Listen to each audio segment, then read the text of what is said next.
Hey, Nick. Holy shit. Tyson, how are you, my friend? Well, Nicholas. Welcome, ladies and gentlemen, to a very special... special edition. I mean, do we call it like a reunion special? It's probably been long enough. It's been long enough. To be a reunion show. Yeah, 100%. A lot of things have happened. I mean, only a couple of things, really. Like, it hasn't been that long, has it? I'm sure it's nothing important. My goodness. Yes, it is a very special reunion show of Nic, Tys and Videotape.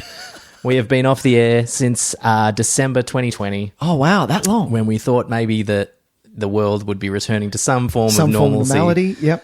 That did not work out. Still, yeah, I still have to wear a mask to work. Yes, and here we are. We thought it's been so long, and we had so much to talk about. We just wanted to chat as well. And look, that's the thing. Yeah. We went from seeing each other on a weekly basis to we have not seen each other. Like, let's let the people in. Yeah. We've been talking a bit on text and stuff and checking in every now and then when we see something. We're like, how good was this? What the fuck was that? Exactly. Yeah. But we have not seen each other in person since that last time we recorded, which I think is fucking wild, man. That's insane. So we've just had a good 2-hour catch-up. We've just been... We did. Chewing the shit. Chewing the fats. That's the one I meant to say. 100%. Chewing the shit. Chewing the shit. You know, you can chew shit. That's fine. Hey, you want to chew it, go for it. I don't think that's what I meant. Whatever you're into, man. But we are absolutely thrilled to be back to just give you a special bonus episode of Nic, Tys and Videotape for all those people that were listening for so long who are going to open up their podcast and go, what the fuck? And be like, is this for real? Yeah. Is this an actual new episode? I'm fucking stoked. So this is for you guys. We are absolutely thrilled to be talking a bunch of nonsense today. Huge. Yeah, it's going to be wild. Nick, do you want to do the spiel? I feel like you haven't done the spiel forever. Do I the don't spiel. remember the Come on, give spiel. it a crack. Nick, where can people find our show? Fuck, okay. I really don't remember. I don't remember. You can find us on any podcast that you listen to. We are on... I don't fucking know what I'm saying. I think so. You started with like a... there was a welcome of some kind of like a welcome. That's right. Welcome. My name is Nick. This is my good friend Tyson. There we go. We're getting there. Come on. It's like riding a bike. It's like riding a bike. We do a podcast. You can listen to us on where you find all podcasts. Oh my God, it is coming back. You can find us on iTunes, Apple Podcasts. Apple Podcasts. Oh, it's Apple Podcasts now. Yep. Apple Podcasts. You can listen to us. I listen to us on I really don't know. I've forgotten it. This is hilarious. I know the end bit. I know the... Jump to the end. Jump to the end. And then we are on Facebook, Instagram, Twitter. And if you want to follow it, which we still do... We've still got active social media. Social media. So if you want to jump on there for any random just reason, go back and look at the old stuff. There is 160-something episodes of content. There is. Like, we spent 4 years of our lives, Nick, doing this. So, and I went and, like, I did the maths. That's over 40 episodes a year. Yeah, so we did pretty well. We basically we operated pretty much in school terms. That was kind of our thing. That's we took a good solid month and a bit off over Christmas. Yep. And we gave ourselves off a few little weeks here and there when we were feeling like we needed it. Yeah. And life got in the way as well sometimes. But hey, that's what I mean. We pushed out a show.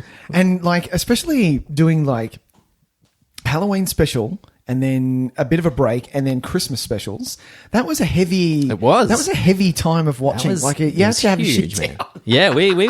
And look, I'll be honest. Yeah. I thought I watched a lot of movies when we were doing our show. Yeah. But last year, I watched nearly a good 40 movies more than I watched in any year that we were doing the show, which I found really fascinating. Yeah, right. Because I think that was last year was the killer year for a lot of us. I think 2021 was really... Like, 2020, we were still kind of like trying to stay positive, getting into the vibe. Yeah. 2021 was just the year where everyone just went, fuck it, I'm getting in my tracksuit pants and I'll see it when this is over. Yeah, 100%. So I watched a shit ton of movies and I had no one to talk to about it, Nick. Dude, I'm sorry. Oh my goodness. What are we meant to do? What were we doing? I missed having 2 hours to just rant and rave about the shit that I'd seen. This thing pissed me off. Exactly, 100%. exactly. 100%. But yeah, we hope if anybody did spend the time and listen to all of those episodes. I know there's a few people out there that who I came to be friends from the show. Who in the time since the show finished, I did get some nice like little kind of is the show coming back? Yeah. That was the nicest thing in the world. I thought that some people actually were like, hey man, what's going on? Where's the rest of it? And people that were legitimately disappointed. I know we had some people lined up to guest and things like that. And when they checked in and were like, what's going on? And I said, look, we're actually, we're taking a break. Yep. Which will be probably a pretty extended break. And you could see they were like, oh man, that's a real bummer. So I hope that people check in for this one because that's really fun. Exactly. We're going to try and cover a lot of material today, man. Like just do it a broad sprawl out. It is. So exactly. we've got a format going. We do. We've got a bit of a format in going. true Nic Tys form. Tyson has come to the table with a plan. With a bit of a plan. I like the plan because I thought there isn't really a clear way that we can capture everything over this time. All over the spot. So I thought, what better way than for us to ask each other a series of questions that we think are the things that we want. Like, these are the opinions that I want to hear from you. Yeah, that I've actually been sitting on for a while. I'm like, you know what? I'm not going to ask him over chat. I'm going to ask him in person. When we can have this chat. So we're each going to ask each other a series of questions about the last 18 months in our movie watching. And I have a feeling that we're going to have some crossover. I like it. We haven't heard so this is true questions without notice. We have not told each other the questions. No. We've got no idea. I have no idea. So, and we hope that over the course of the next couple of hours, we're going to cover a pretty broad scope of the things that we've been watching. Lots of things, exactly. Because, a lot happened. A lot happened in movies. A lot happened, yeah. And I realised over this time as well, like you said, we were all in lockdown. I realised that I have a couple of friends who binge the shit out of TV. TV's their thing. I realised over this past couple of, like this break that we've had, I'm not a massive TV watcher. No, I'm not either. I don't give it into my TV shows and things like that. I very much against anything reality based form. Sure. I'm not a Survivor person. Exactly. Rob, how you going? I know. Sorry, I dissed Survivor. I know it's been going for how many fucking seasons. I've watched way more maths than I really ever intended to in my lifetime, and I have to make peace with that at some point. Yeah, right. But I know all their names. There you go. And that's Hey, that's okay. That's okay. that's sad. That's okay. But yes, I realized that movies are my thing. And yes, like you said, in lockdown, like when we were having to stay at home, realizing that, maybe Victoria as the state was a little harsh on their lockdowns, or maybe it was for good reason. Anyway, they'll work it out in the history books later in life. But yes, I use those lockdowns to the best of my ability. I churned out at least a movie a day, if not two. Yeah, your letterbox was pretty great. And I could see the kind of trends that you were on as well. Like when you could see that you kind of had a bit of a theme going, that you would kind of stick into certain kind of things. And I was like, all right, Nick's on a bit of a kick. I like it. But yeah, wild stuff. We are on Letterboxd, by the way. We are still there. Still Letterboxd for sure. So I'm still Tys Videotape. Yeah, I'm not going to change that. Yeah, and I'm Nic_Videotape as well. So if you want to follow us, you can. Let's start the show. Let's do that. So we're going to start the show with a bit of exciting news because it is, of course, Oscar season. It is. Nicholas. Let's talk about the elephant in the room, shall we? Well, I think I'm trying to remember. I think I have music for when we talk about Oscars. The Oscars? So I'm going to say, let's cut to the music. Here we go.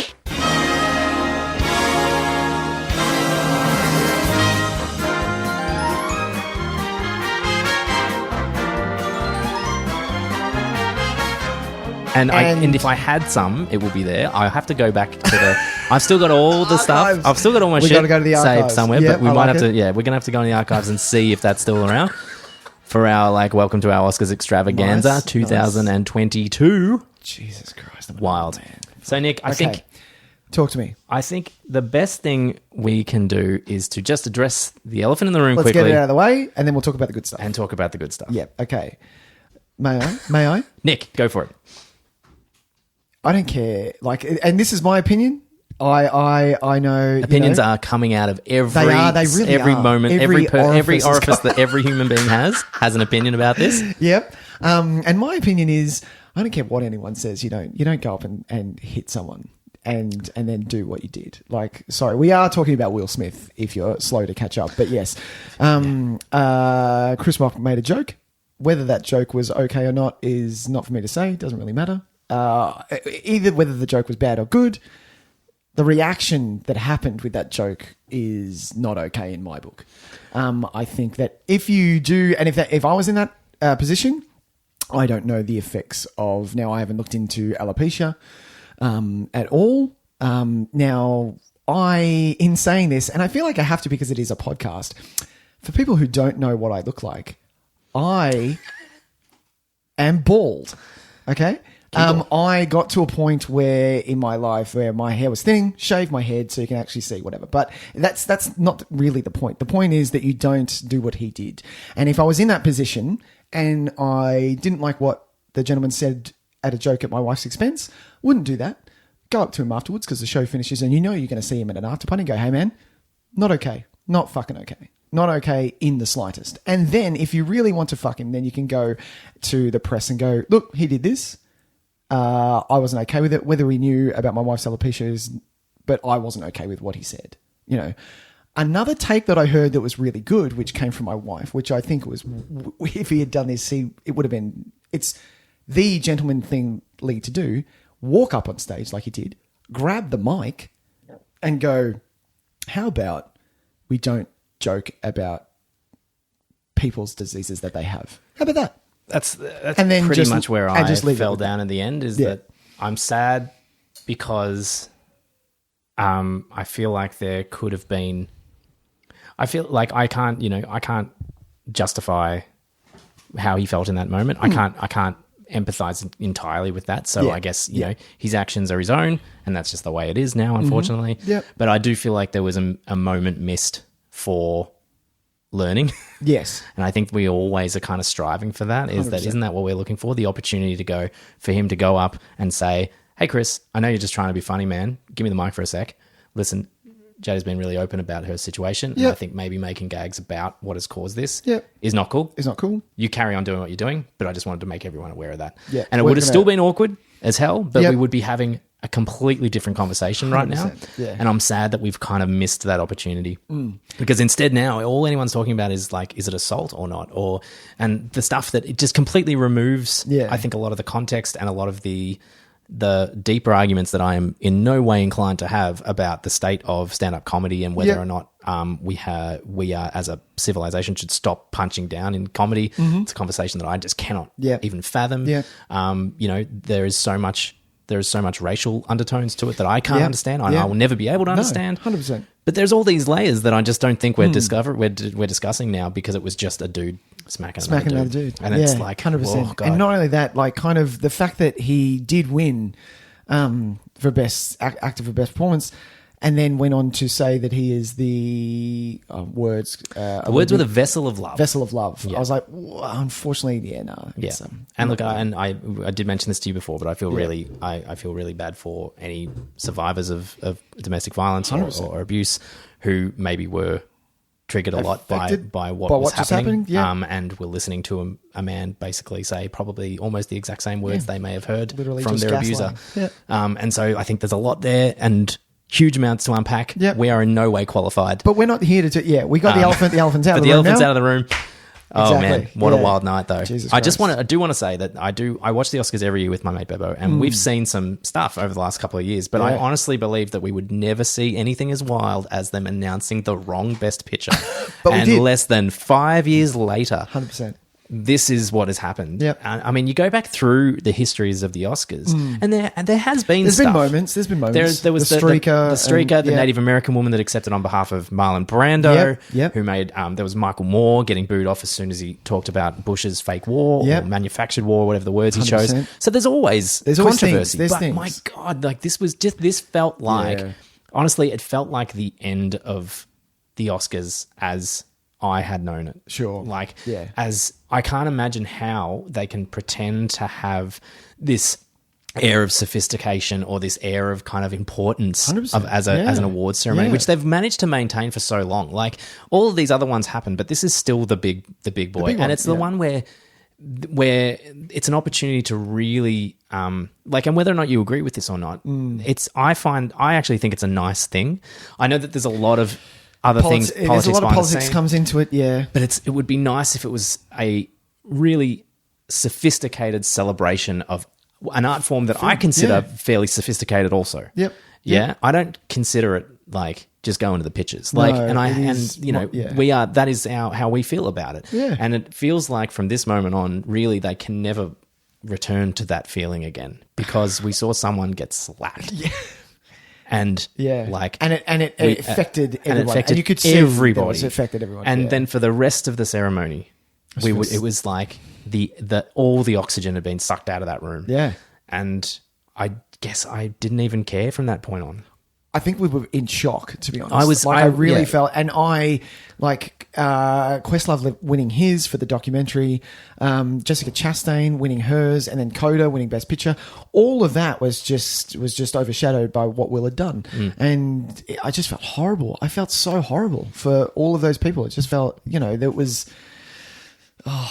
just felt ugly. It was really ugly. And it was, not nice. I don't know whether it's from, and I say this now, but knowing that he has already officially apologized on Twitter, we know the way the world works, Tys. Like the fact that nothing's going to happen about this. There's going to be an apology. They can't take his Oscar away. Do you know why? Because if they're going to do that, there's a Harvey's laundry sitting on list. 6. Yeah, exactly. Do you know what I mean? You can't do that. Woody's sitting on 2. I'll go pick up Mel Gibson's exactly. personally. Yeah, and happily. and Polanski, I'll take his. Do you know what I mean? So you can't. You're going to start digging the barrel out, and you can't do that. But the thing is that I swear, in a year's time, Tys, they're going to be presenting together. You watch. I put $10 on this table right now. And they'll do a little bit. They're going to do a bit, and it's going to be them presenting whatever the fuck it is, and it's going to be that. Or some kind of like they'll actually come on stage and make some kind of formal statement about violence or something, and it'll be like a a thing. A thing. Yeah. Yeah. That's the world that we live. You're probably right. Yeah. You're probably right. Yeah. And I don't know, man. I was gobsmacked. Yeah. Huge, like I couldn't string together a sentence. As the world caught up to it being real, you could feel this collective, like we were all just beside and especially from ourselves. Will Smith, the fact that the guy that comes out with clean rap, like he's such he's not the person you would have put had a side bet on possibly making that kind of scene. But like I said, we are not there to judge the reasons or anything like that. No. These reasons are his own.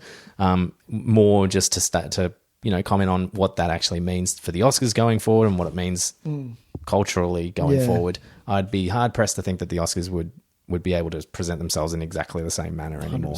Because a bit of the gloss has been taken away, or whatever gloss was left, I guess. There were other good things about the Oscars, though. There were great things about the Oscars. There were great things. Kevin Costner's speech, Tyson.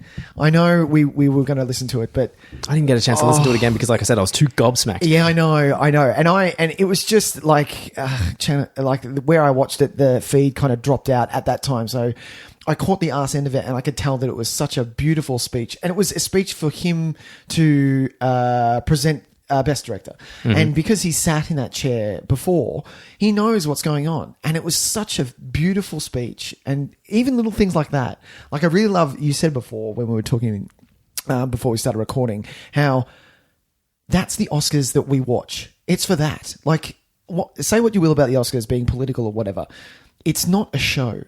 And I know that there are people there, like it's not there they make ratings and they want those ratings. And that's not what I'm there for. I don't really give a fuck because it doesn't affect me anyway, whatever. But I want my late 90s, mid 2000s Oscars where it went for 4 hours and it was an award show. Do you know what I mean? It's an award show. It's not an entertaining, it's not come look at this, and it had reverence for films. Like that's exactly. I know this tried, but I feel like this tried and failed. Like I felt really embarrassed every time they tried to march out like we got a DJ. I'm like, who the fuck cares? I mean, that was obviously when they finally said the rest of the show will be played with an orchestra. I was like, thank fucking Christ for that. Like I know it's a small thing, but and then to add salt to the wound, the DJ puts like a halftime beat underneath Hollywood, and then starts boom, boom, boom, and I was like, no, it's not right. Yeah. Times are changing. We sound like old men yelling at clouds. We do. But we like what we like. We do. And Kevin Costner did capture that. Because he say what you like about Kevin Costner. There's an amazing thing when, I can't remember what it was. I think it was maybe the fact that baseball had a crowd again or something. Sure, yeah. And he recreated some of Field of Dreams and came out and did a speech about like baseball. And it's floating around on Twitter. Yeah, right. It is one of the most beautiful things I've ever seen. He understands like the historical significance of these cultural things in a way that I don't think a lot of the other generations, no offense, if there's any youngins listening, I apologize. I'm not trying to hang shit on you, but he really understands the cultural significance of that. So when he comes out and he talks about the pioneers of direction and things like that, he's not saying it just because it's like we're just a bunch of people jerking each other off. It's an appreciation of the people that did the work in order to be here now. Like how we got here and how we agree, however you like, about the quality of cinema that we're putting out at the moment, whether or not you think it's horse shit or great. Yep. We are only here because of the work that had been done 50, 60, 70 years ago. Yeah. Right? And that's what the Oscars always celebrated as well. They celebrated the new by awarding the awards, but they celebrated the old by acknowledging the history and sharing stories and showing clips and talking about the people that were the pioneers of that stuff. Yeah.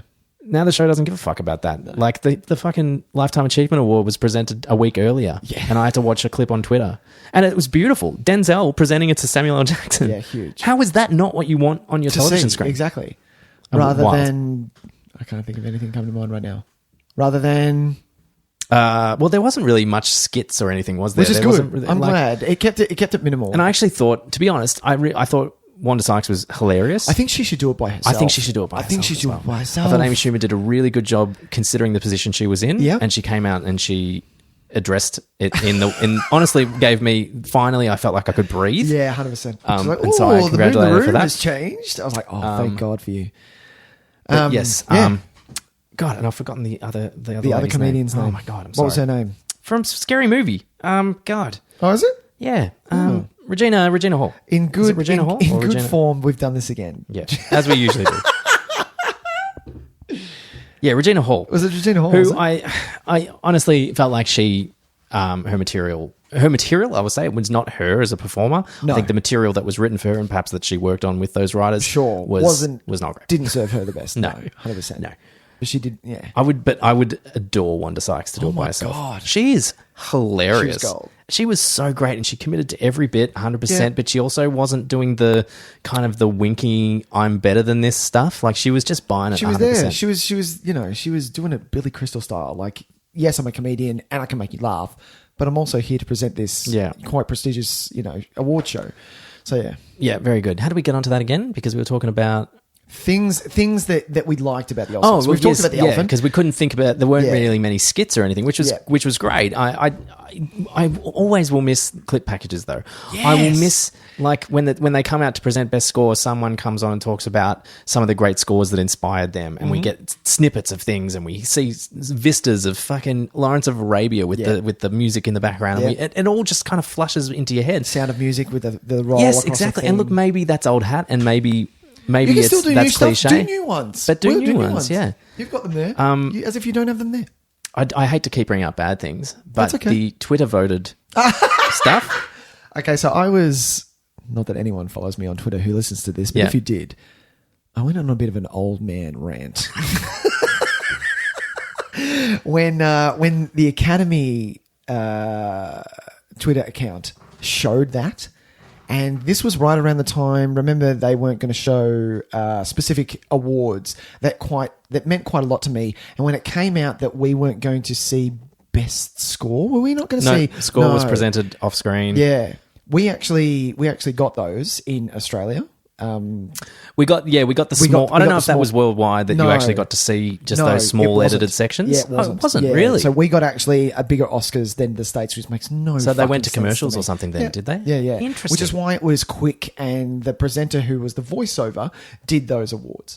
So when that came out that we weren't getting them, I was like, well, what the fuck is the point of the awards? What are you doing? And then the Academy comes out with, we're also going to show you the 5 best things that people liked in movies. And I'm like, what the actual fuck?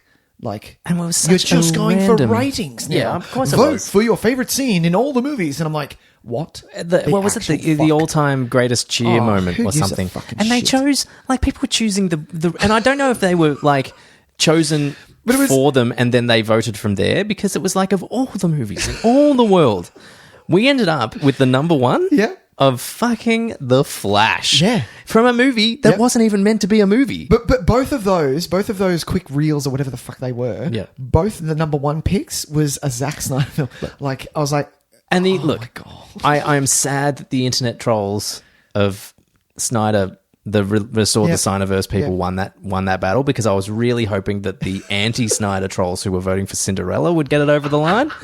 I was like, because that would be amazing. Exactly. But surely one thing, there's so many things wrong with it. Yeah. First thing, it's completely degrading. Mm-hmm. It's completely devaluing the Oscars. But apart from that, don't give power to Twitter. Exactly. What are you doing? You idiots. Have you never been on Twitter before? Clearly not. Like, every second day, Restore the Snyderverse has 300,000 tweets because these people are mad, right? And they are keeping on doing it because they have it has become their kind of life goal, right? So they're going to do it, and if you give them an opportunity, mate, they're taking it with both hands, 100%. And I feel really bad because I know that like the music theatre geeks were pushing for Tick Tick Boom, and I'm like, great choice, amazing choice. What a great choice, good movie, right? Really good movie, really fun, loved it. Yeah, keep going. And we had to do it. I can't believe it. And you could see the Matrix Neo shooting. What was the singing? It was that I haven't. It was Dreamgirls, and I'm telling you, Dreamgirls. That's right. Yeah, and then, which is look, it's a great moment, but. Has anyone ever spoken about Dreamgirls since that movie came out? Nobody. I still want to see it. I still haven't seen it. I don't have the DVD. You don't have it? All right, buy it. And then 3 superhero movies, which everyone knows how we feel about superhero movies, but this is not the Oscars. No. Look, no. And you could have spent that time giving more time to the guy who won for Best International Film. For Drive My Car. His speech was fun. Give it to him. No, it wasn't because he kept saying... I loved how he just went, hang on, I'm clearly not finished. Clearly. And then they stopped him again. He's like, no, that's... Okay, then that's fine. Yeah, I'm not going to do this twice. But even just like, let's just present editing because really like, if you're going to get rid of an award, getting rid of editing seems like the stupidest thing in the world to me because it honestly does. Like, so strange. So, but also they created it for a very... transparent purpose. We all knew why they created it, and it backfired. Yeah, because they wanted to try and be like, we're not going to give Spider-Man Best Picture nomination, even though there was rumblings that it might. Exactly. And look, let's be honest, it shouldn't. It shouldn't be there. No. And it backfired. It got like third. Yeah. And then they put it before a commercial break. No one gave two shits about it. The applause afterwards was like people going, "Whoa, what was Army of the what?" What movie is that? What are you talking about? The movie that I watched 28 minutes of and went, nope, and turned off. Really? 28 minutes? Oh, if a minute. Tys. Like, I really, like, that is a garbage pile of a movie. And this is what's happening is that people get, like, you can't give Twitter that power, man. You can't do it. Stupid. Anyway. You know what you do give power to? Who? The fact that Lady Gaga, and I'm not in the slightest Liza Minnelli fan, because it's been rammed down my throat by a lot of music theatre people over my lifetime, which fine. I understand that you can do her voice. That's great. But I loved it. I really did. It was such a sweet, beautiful thing to watch. And Gaga knew what she was doing, and Liza was there, which was fabulous. And yeah, it was beautiful. It was great. Sadly, missing moments like that because I think... you can't. The problem is you can't manufacture moments like that. You can attempt and you can hope, but you're not going to hit it out every time. Yeah. And wanting to acknowledge Liza, knowing that based on how she looks, let's be honest, I'm not sure she's going to make it to the next one. Yeah. Like a really lovely idea to bring her out. It was great. And great choice of co-anchor, co-presenter. Co-presenter. Because I think there's a lot of similarities between the two of them. Yeah. And. It worked. It was just a really genuine, heartfelt moment, and the whole show was lacking a lot of that. Even, and I know I might be in the minority of this, but I was so excited that to see Troy Kotsur win, which was wonderful, and the acknowledgement from the crowd. So many people giving the Auslan. Is it Auslan? That's the Australian version. That's the Australian version. But sign language claps. Yep. I feel like the translator was really hamming up his. He was doing a good job. He was doing a mad job. I feel because you have to get the emotion in what you're saying. But I also at the same time I'm like, do we though? Because you're just acting, and you're not a very good actor. Fair enough. And so to me, it felt like watching a movie of someone giving an Oscar speech who was not a very good actor. Do you know what I mean? Yeah, 100%. And I was like, it was such a beautiful moment, but I was just kind of like, I wish he had just monotoned it on the delivery, because I think Troy's Kotze's emotion would have sold it enough. 100%. And I felt a little bit kind of beside myself. Like I was like, this is a beautiful moment, but why am I not buying this? No offense to that guy. I'm sure he's lovely. He was great. He did. And it's hard work. And he kept having to duck around the old lady from Minari. Exactly. It's like, can you just get out of the fucking way? Hey, just move it a little bit. It was the same as, it'd be like when Bong Joon-ho did his, and his interpreter, she was monotone. Would you prefer it like that? I think so. That was I good. think I do that prefer it that way. Yeah. Hey, and what was the this is just a side note. Oh, go. What was the person that came up when Drive My Car won, who was just writing notes? What was that for? Oh my God, what the fuck was that? What's she I doing saw it, there? I was like, Oh, okay. What are you writing down? It was like, because she was like, Yeah, and I she was thought for a in second, shot, and she was like, yeah, I thought for a second there was like a list of people, but that wasn't what it was. He was saying something, and she went, oh yeah, yep, okay, yeah. yep, Just gonna write that down. yep, okay, good.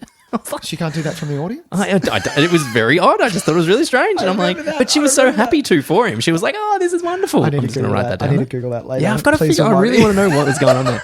Wild. Let's talk. So, I mean, I suppose all the moments are covered. Yeah. The Godfather moment was ridiculous, unnecessary, total waste of time. Yes. What a shame. Yeah. I mean, it's the fucking Godfather. Yeah, I've watched it before, but I watched it properly as an adult because when I watched it, I Sure. was a whole of 19, so Yeah. I didn't really understand what was going on. I watched it recently. Fuck me. And controversial, I think I prefer number one. No. Is that a thing? I think that's Is that a thing? They're pretty much in Because yeah. that's the could when go either everyone way. says best sequels ever, Terminator 2, Godfather Part 2. Yeah. They're the they're the ones. I just kick my mind. That's all right. But I just think it was very strange that, like, do something better than that. If If you're gonna do it, do Yeah. something that actually like represents the weight of that film. Yeah. on 100%. film history. And Not just Yeah. here they are. Look at Pacino. Doesn't he look like a bloody like he just got out of a trash can? this is going to be fuck. No, I'm not going to say it. No, I am going to say it. Having Puff Daddy announce them, and then when the image of the Godfather in its entirety of the trilogy run, and you've got fat beats in the background, giving the bit of the pimp style gangster type deal. Yeah. I was like, no. It makes No, them like not for it me. makes them like an amusement. Yeah, you know, it's like you have no idea of the weight of Yeah. this of what the trilogy brought to the cinematic world. Yeah. And what you've done is you're turning this award show into the MTV Music Awards. Is what you're doing. yeah. And this is this is what we're saying. It's like there's a way to acknowledge the history that yes, some people might think is corny and outdated, but it's not this. This is not the answer. No. Like This there's is gonna got get there's in got to here. be something in the middle that appeases people who think it's a big wank. Yeah. And like But you're not us, Yeah. who do not want to hear rap beats underneath fucking the Godfather theme. Who wrote the Godfather theme? Is it Morricone or am I making it up? I think it's Morricone. You've got Morricone. You don't need those beats. I'm gonna check, 'cause I'm not You sure don't it is, need actually. them. Seriously. And you're not like all with all of those things added in. We sound like old men now. We really do. We are old men, Nick. We have to I know. appreciate that. Yeah, that's fine. But you're not going to whoever's organising the Oscars. You're not. No, it was Nino Rota. You're not going to. You're not going to get the audience of 17 to 25-year-olds putting a beat behind the Godfather theme. No. Do you know what I mean? You're not going to do that. So you're not going to get They're not going to suddenly go, oh, shit. oh, what's this rad track? Oh, Yeah, shit, okay, yeah. sick. I hear that Tony Hawk and Christian Slater are going to be there. Like, you're right. I understand the mentality behind it, but I didn't think Tony Hawk was cool for anyone but us. Seriously. Because isn't it funny now because he talks about how when people go to he goes to places and people are like, hey, you kind of look like that skater guy. Yeah. So he's obviously not like... He's not trending. No, exactly. But, okay, so I think we've talked enough. Let's talk about the movies themselves. Let's do it. I reckon let's just do a quick run through overall? the best picture list, I reckon. Yeah, let's do it.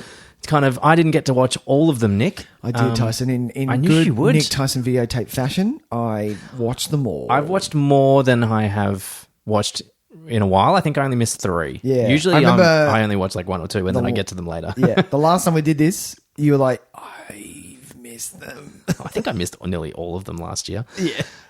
Okay. Let's start at the top. Sure. Belfast. I did not see Belfast. What did you think of Belfast, Nick? Do you remember what was the movie that came out the year in 2020 that was Roma? Yeah, it's Irish Roma. It's Irish. That's Irish the Roma. gag. I thought Yeah. that was... Was is that the tr- known? Yeah, right. Well, I don't know. Because it was that, and I I've didn't heard. like Roma. Yeah, I didn't love Roma either. So It was beautifully shot, don't get me wrong. Cinematic, amazingness. Okay. But as far as storyline goes, yeah, it didn't grab me. okay, No, thank you. sure. Give me the... Should I check it out? No, give it a pass. Oh, really? Yeah, give it a pass. I could even give it a pass. Give it a pass. Give it a. You're not. It's nothing that you haven't seen before, Tyson. And it's not as if you. Pardon me. Going in it for the amazing performance of Judi Dench. You've seen her do better things. Yeah, that Do you know clip what I they mean? chose for her as well wasn't a great clip. Who's on the clips things? Seriously. Who's on the clips things? I don't know. Like, and poor Andrew Garfield's clip was half of it wasn't even him. No. Oh, fuck. Anyway. Yeah, Belfast. Yeah, All right, check cool. it out if you Should want we to. leave the wiener till the end? Let's take. Let's leave that to the end. So Okay. the next one, Don't Look Up.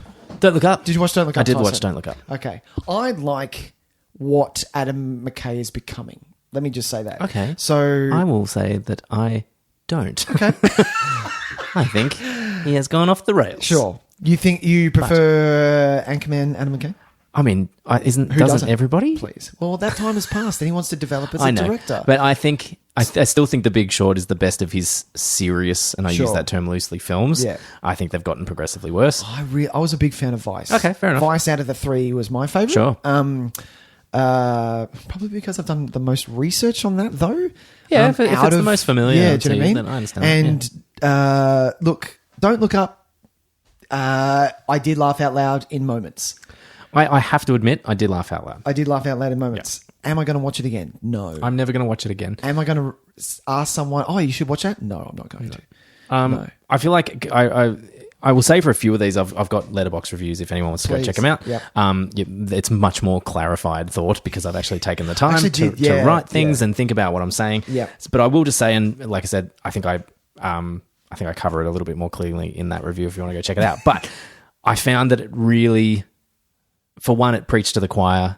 Like, I don't understand why we are going to so much effort to make movies that basically just treat the other side of the argument like absolute dog shit, because as soon as you do that, you've lost that audience. Yeah. And all that's left is us to sit on our high horses and go, yeah, totally. Yeah, totally. We're all going to die. We're all going to die. And it won't be my fault. Yeah. So what's the point? Like, in the end is kind of where I'm agree. at. And by the end of it, I felt really kind of empty and just kind of like, I was like, you don't need to tell me. Like, you don't need to tell me. I'm on your side, buddy. Yeah. So why did I just watch 2 hours of like just hanging shit on the people that we should be trying to educate and change their mind? 100%. Because this ain't going to do it. Because if you make your satire so broad that every one of them knows exactly who you're taking the piss out of, and it just happens to be somebody that a lot of them respect, you've lost them. 100%. So anyway, that was that. That's that. Drive My Car, I did not see. Drive My Car.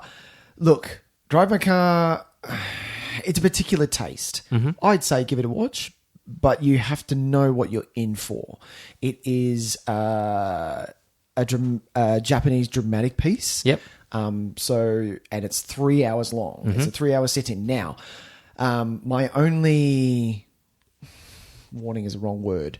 My only guidance to that is to know... I like a long sit-in, Tyson. We like long sit-ins here. at Nic and Tys and We either Videotapes. like long sit-ins or really short sit-ins. Exactly. If you're in the middle, you can fuck right off. That's Tys, not me. I love anything. I'll take anything. What's going on? No. I like a long sit-in, Tys. I really do. Warm it up to me. Really, really get in there. It has to have some sort of payoff, though. Okay. And this didn't for me. Sure. For me. Yeah. But yeah, for me, it was just like, and I've ended, and yeah, I'll see you later. And I'm like, ooh, okay, that was a rough one for me. Sure. Yeah. I think of the ones I haven't seen, it's the one I'm most interested in. Yeah, good. Just because the concept of it I found really fascinating, and certain things that I'd read about it, and the other the pieces of similar Japanese cinema that I've seen, I feel like where it's really kind of ponderous and slow and methodical, I've quite enjoyed. So I think nice. I'm kind of thinking maybe it'll be a good one for me. Give it a shot. I'm sure the answer is maybe through less than legal means, but Sure. It's not easy to find here at the moment. It's not easy to find at all. This is saying because I've been people that have been actors before as well, Tyson. Yeah. You're going to get a bit out of it more than most. Okay. Because it is about putting on a play as well. Oh, cool. So there are elements of that.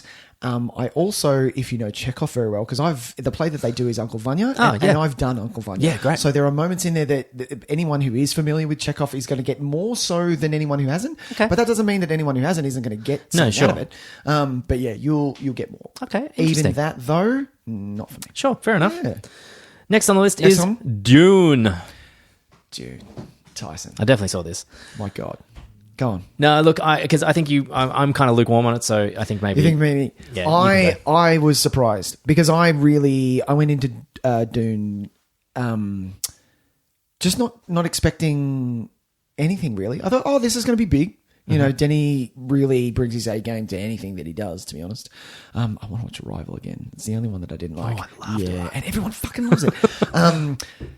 But I think it's been a while since we've had an epic of this scale. I agree think with that. this is Yep. on the scale of Lord of the Rings, and I don't think that we've had something like this for a while. Yeah. So I enjoyed it. Sure. I really enjoyed it. Sure. Yeah. I don't disagree with anything you've said there. Yeah. And I came away from it fine. Yeah. Like I was like, that was fairly decent. enjoyable. Yeah. I think it was obviously a stylistic choice to be quite muted in its like sci-fi-ness, I guess is what I'm saying. Yeah, I see what you're Because to saying. me, my favorite parts were when it went like a bit batshit crazy. Yeah, sure. Like with the Now, have you done the TV series? No, Tys? I thought you had. No, like years Right. ago, I think I watched some of it because my brother is a huge Dune fan. Like, and he's been talking about this movie for years. And I remember that he used to really love the old Sci-Fi channel. Yeah. And so I've watched some of it. Okay, By just through being that. around Yeah, him, yeah. and like poking in and seeing bits and pieces because it came out like while he was still living at home. I think it was like late 90s. It was late wasn't 90s. Yeah. Because we were at the video store and I remember the covers. Yeah, and we had those triple packs. Yeah, I remember the ones well. Yeah. But yeah, so I actually found the visual palette of it Okay, kind of muted. underwhelming. Okay, sure. And was like, it's so sterile. Sure. And so the bits that I really enjoyed, and look, that might be the world in the book, and that's fine. Just for me, and the things that I really get excited about about sci-fi were the things like the grandmother and the box. Oh, sure. And the fucking sound design, which I thought was outrageous. As soon as that movie, did anyone else shit their pants when the movie starts? Oh my God. And you push play and you go to sit down and then all of a sudden your bowels shake with that sound. And I was just like, oh God, I'm actually having a heart attack. Yeah. That was the stuff that really worked well for me. There was a moment in it as well where like something scared. It was a snap scare, and I went, "Fucking hell!" Yeah. Oh, was it the grandma again? There was a bit with the what it was. grandma where Yeah. she did something. I can't remember. God. I'd never jumped that high in so long. And you know, like some of the stuff with Stellan Skarsgård, the evil Did you Baron, like which I that? thought was pretty cool. It was Yeah. a good visualization of him. Yeah. But I don't know. I think overall, some of the in between stuff I just found to be so subdued that it was hard for me to really build up energy towards. And because it's already half a movie, the momentum toward what was barely a conclusion, you could feel that there was no real momentum, like narrative momentum towards that. Yeah. Things were just happening, and they felt very much like a first act and a first and a It did second feel act. like- yeah. So there was no real pull out of that towards a finale. Sure. Yeah. And so I wasn't bored. That's the worst description of it because you can't be bored watching this. But I wasn't on the edge of my seat, and I wasn't like begging for the second one. I'm kind of just like, Sure. I'll watch I'll it see because it. I want to see how it ends. Yeah. But there wasn't something that you were like, So I think surprisingly, considering I know that story is like so well renowned across sci-fi people, I people found love that the that story. adaptation maybe wasn't as effective as they'd hoped. I don't know any mad Dune fans. So My brother is the maddest Dune fan of all. right. And did he like it? absolutely loved Of every course he second of it. He thinks it's an absolute masterpiece, There and you I'm go. not. Who am I to deny him that? Please. Because if you love this story, you're probably never going to get a better representation of Yeah. it. So I fair enough. think So I was, but it's a good movie. Don't get me wrong, please. and it I'll deserved watch it a lot again. of the technical things. I was a bit bummed that it won so many. Yeah? But we'll get to some other things. But I feel like things like I would have liked to see something else win production design. I would have definitely liked to see something else win cinematography, which we'll get when we get to it. Sure. But I think Yeah. it deserved its visual effects. It deserved its sound. It deserved its Score. score. Hans actually said no to something big. What did he say? He said no to something big to do Dune because he wanted to do it. Yeah. Yeah. It's good. It's not what I go to scores for. I've decided this new version of Zimmer where it's real Yeah. experimental. That's not what I want for my scores. It's not now. for you. No, you like pirates. No, you like pirates. Yeah, I mean, you're a that's, pirates. that's a great score. Don't get me wrong. You're going to tell me that is not a good score? I dare you to fucking clean the house to that fucking song and watch what happens to me. Seriously, I start throwing shit. I'm like, yes. Oh, it's a swashbuckling good time. But yeah, we will talk to some of the other things that I think maybe should have pipped Dune in the end. Fair enough. King Next Richard. one. Oh, controversial. Controversial now. I'm pretty sure I'm never going to watch this now. I don't think I'm going to watch it. I think I'm going to feel really weird watching it. And so you should. And unfortunately, I'm gonna. Fuck. I was looking forward to this, and then I saw the trailer, and then I realized that it's a film about him, not them. Sure. I wanted to watch a Williams sisters movie. I was so. I mean, they deserve to have their story told. And unfortunately, it was a movie about him. And I think I'm gonna hilariously, I didn't think I'd ever say this, but I'm gonna lean on what Amy Schumer said about we made a movie about the Williams sisters, and it's about their dad. Yeah, and I'm like, yeah, great, interesting. Yeah. All right, fair enough. It was less said, I guess. Yeah, no, getcha. Yeah. Next one. Now the last of the ones I haven't seen, Licorice Pizza. Okay. P.T. Anderson, right? I can't wait to see this. By the way, I'm putting it out there. I'm really excited. This is the one you're going to want to see. Yeah. Okay. Now, me with PT haven't had the best relationship with the man. Okay. Sure. I know, and everyone who is out there that loves movies like we do, Tyson, know that PT is the, he's the director. He's the movie. You know, He is the movie. He's the movie lovers snob of directors. His movies, I think to our generation, yes, but I think, like we keep saying, the new generation probably think he's a hack. But oh, really? They think he's a hack? I don't know. Okay, cool. I read a lot of Twitter stuff around this movies as well. Really? Yeah, there's some controversy. Fuck off. I know, there always is. Okay, so I haven't seen a lot. I've seen Boogie Nights. I've seen Magnolia years ago when it first fucking came out, so I don't fucking understand it. Yep. And I've seen There Will Be Blood, and I thought that was blown way out of proportion, which I need to watch again. Then I watched this. Yep. This is a great film. Okay, This is a great film. Awesome. I was so against it at the start, to the point where, and because I'm not a fan of the band Haim, I was like, because the actress is in it. Yes, right. Yeah. One of the sisters. And I was like, babe, I don't want to watch this. She's like, why are you so against watching this? And it is my getting musicians to play if they can act and kind of that sort of thing. JT with his thing and say what you will about Gaga, all of that. Sure. Let's see what they can do. I love this film. I thought this film was great. I think this film was so good, and it's not like storyline wise, it was just fantastic. It was a great feeling. The acting in it was great. What he did with structure, beginning, middle, end, forget it. Don't worry about it. Chuck it out the window and just fucking enjoy what you're about to watch. Like, it's such a great. He does tend to play with narrative structure a lot, which is really good. It's really hard to define his acts, I guess. You're not going to pick him. You're not Yeah. going to pick him, and then all of a sudden you've changed, and it's a different scene, and that scene builds in its own little tension, and it finishes, and we're on to the next thing. That's great. It's one of the things I really like about him as a director is he gradually reveals what kind of movie you're watching as you're watching it. And like I said, I haven't seen this, but in the movies of his that I love, which is I really love There Will Be Blood. I think it's top tier. I need to give it another shot. And you love Phantom Thread. Phantom Thread was one of my top movies of the last decade. It is fucking perfection. I do give it another shot. And that's what that's what the best movies of his do, is that you're watching it and you think you're watching one thing, and then slowly you come to realize that is not the point of the movie that you are watching. No. The point of the movie you're watching has suddenly arrived. And it totally changes everything about what you felt prior to that point. Yeah. And it's a wonderful feeling. And when it happens, and he does it so well, I love it.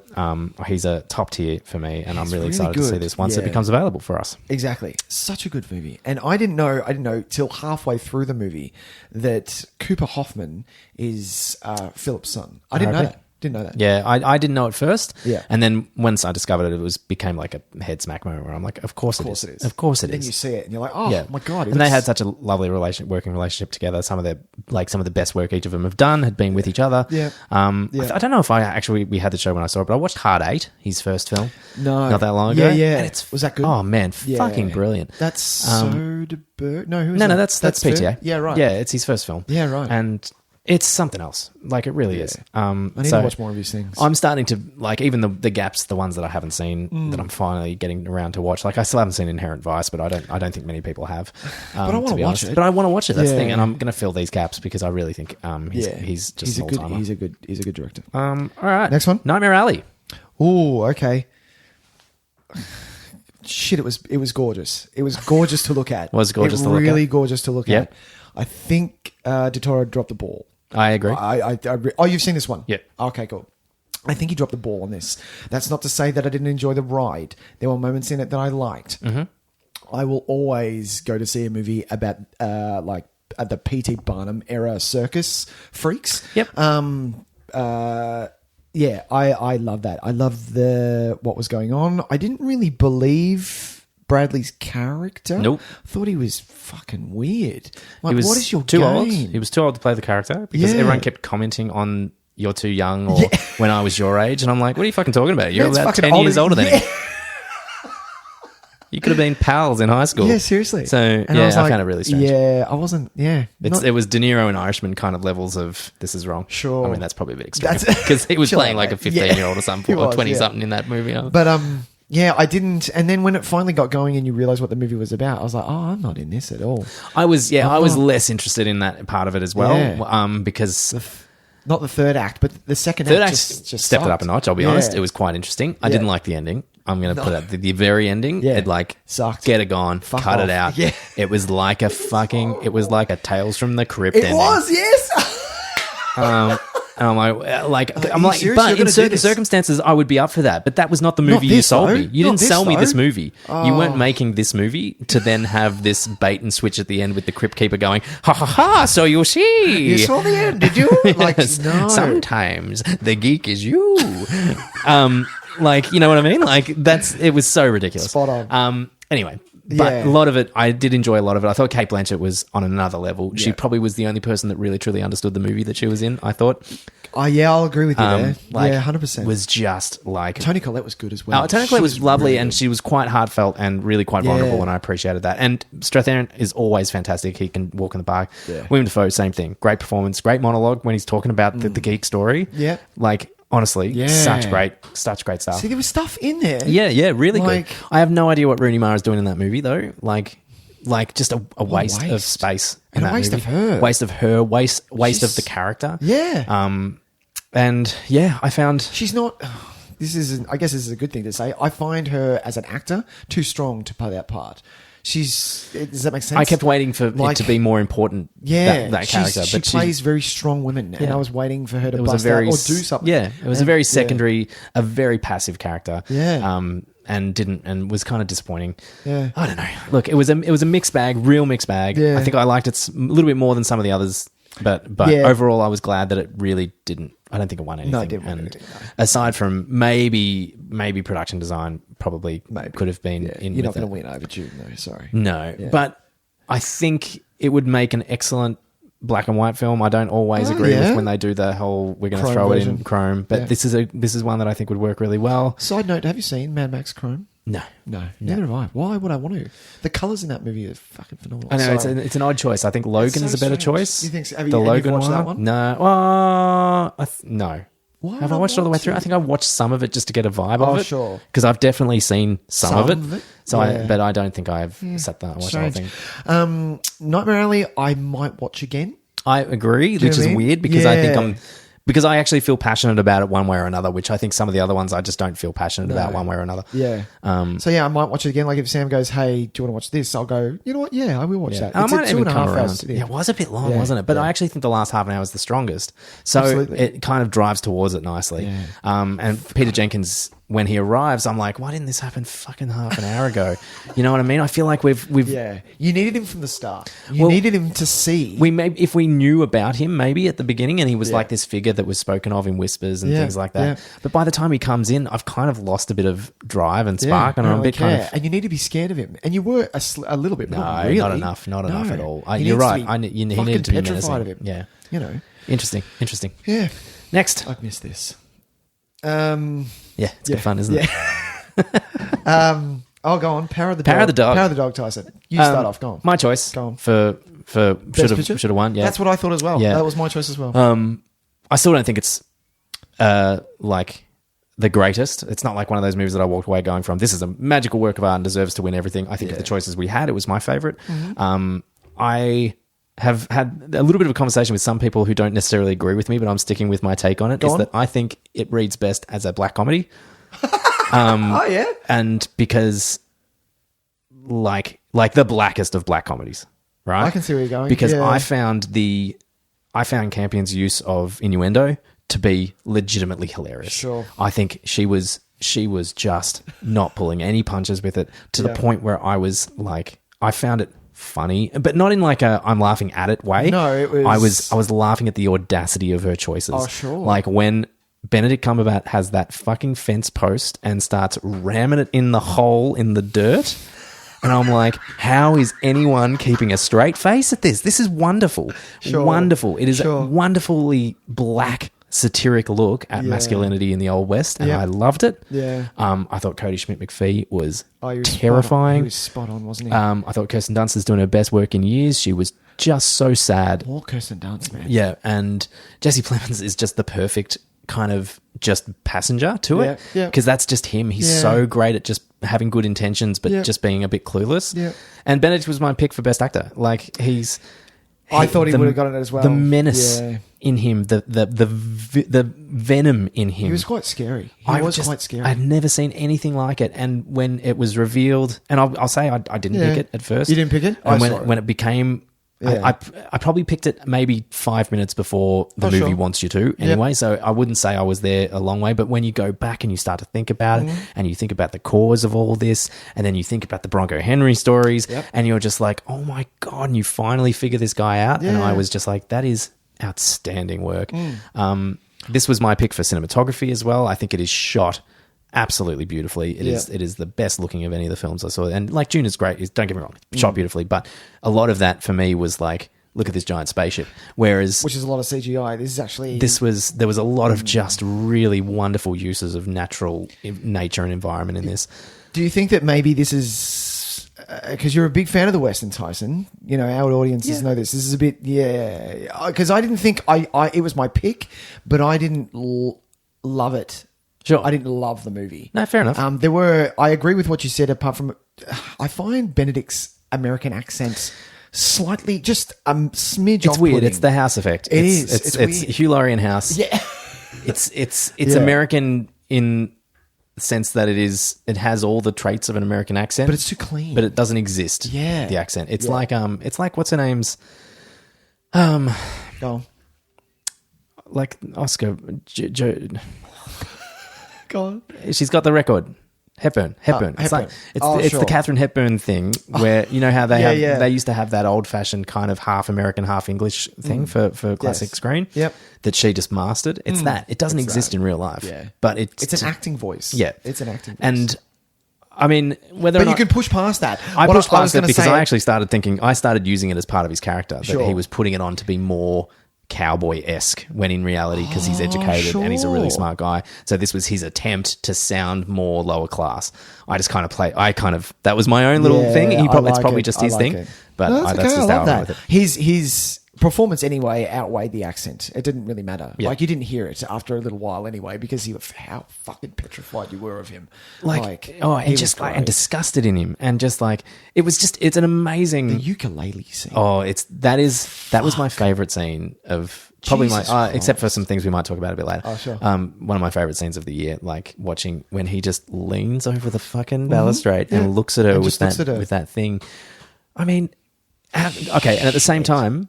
How do people not find the comedy in this, the black comedy in that?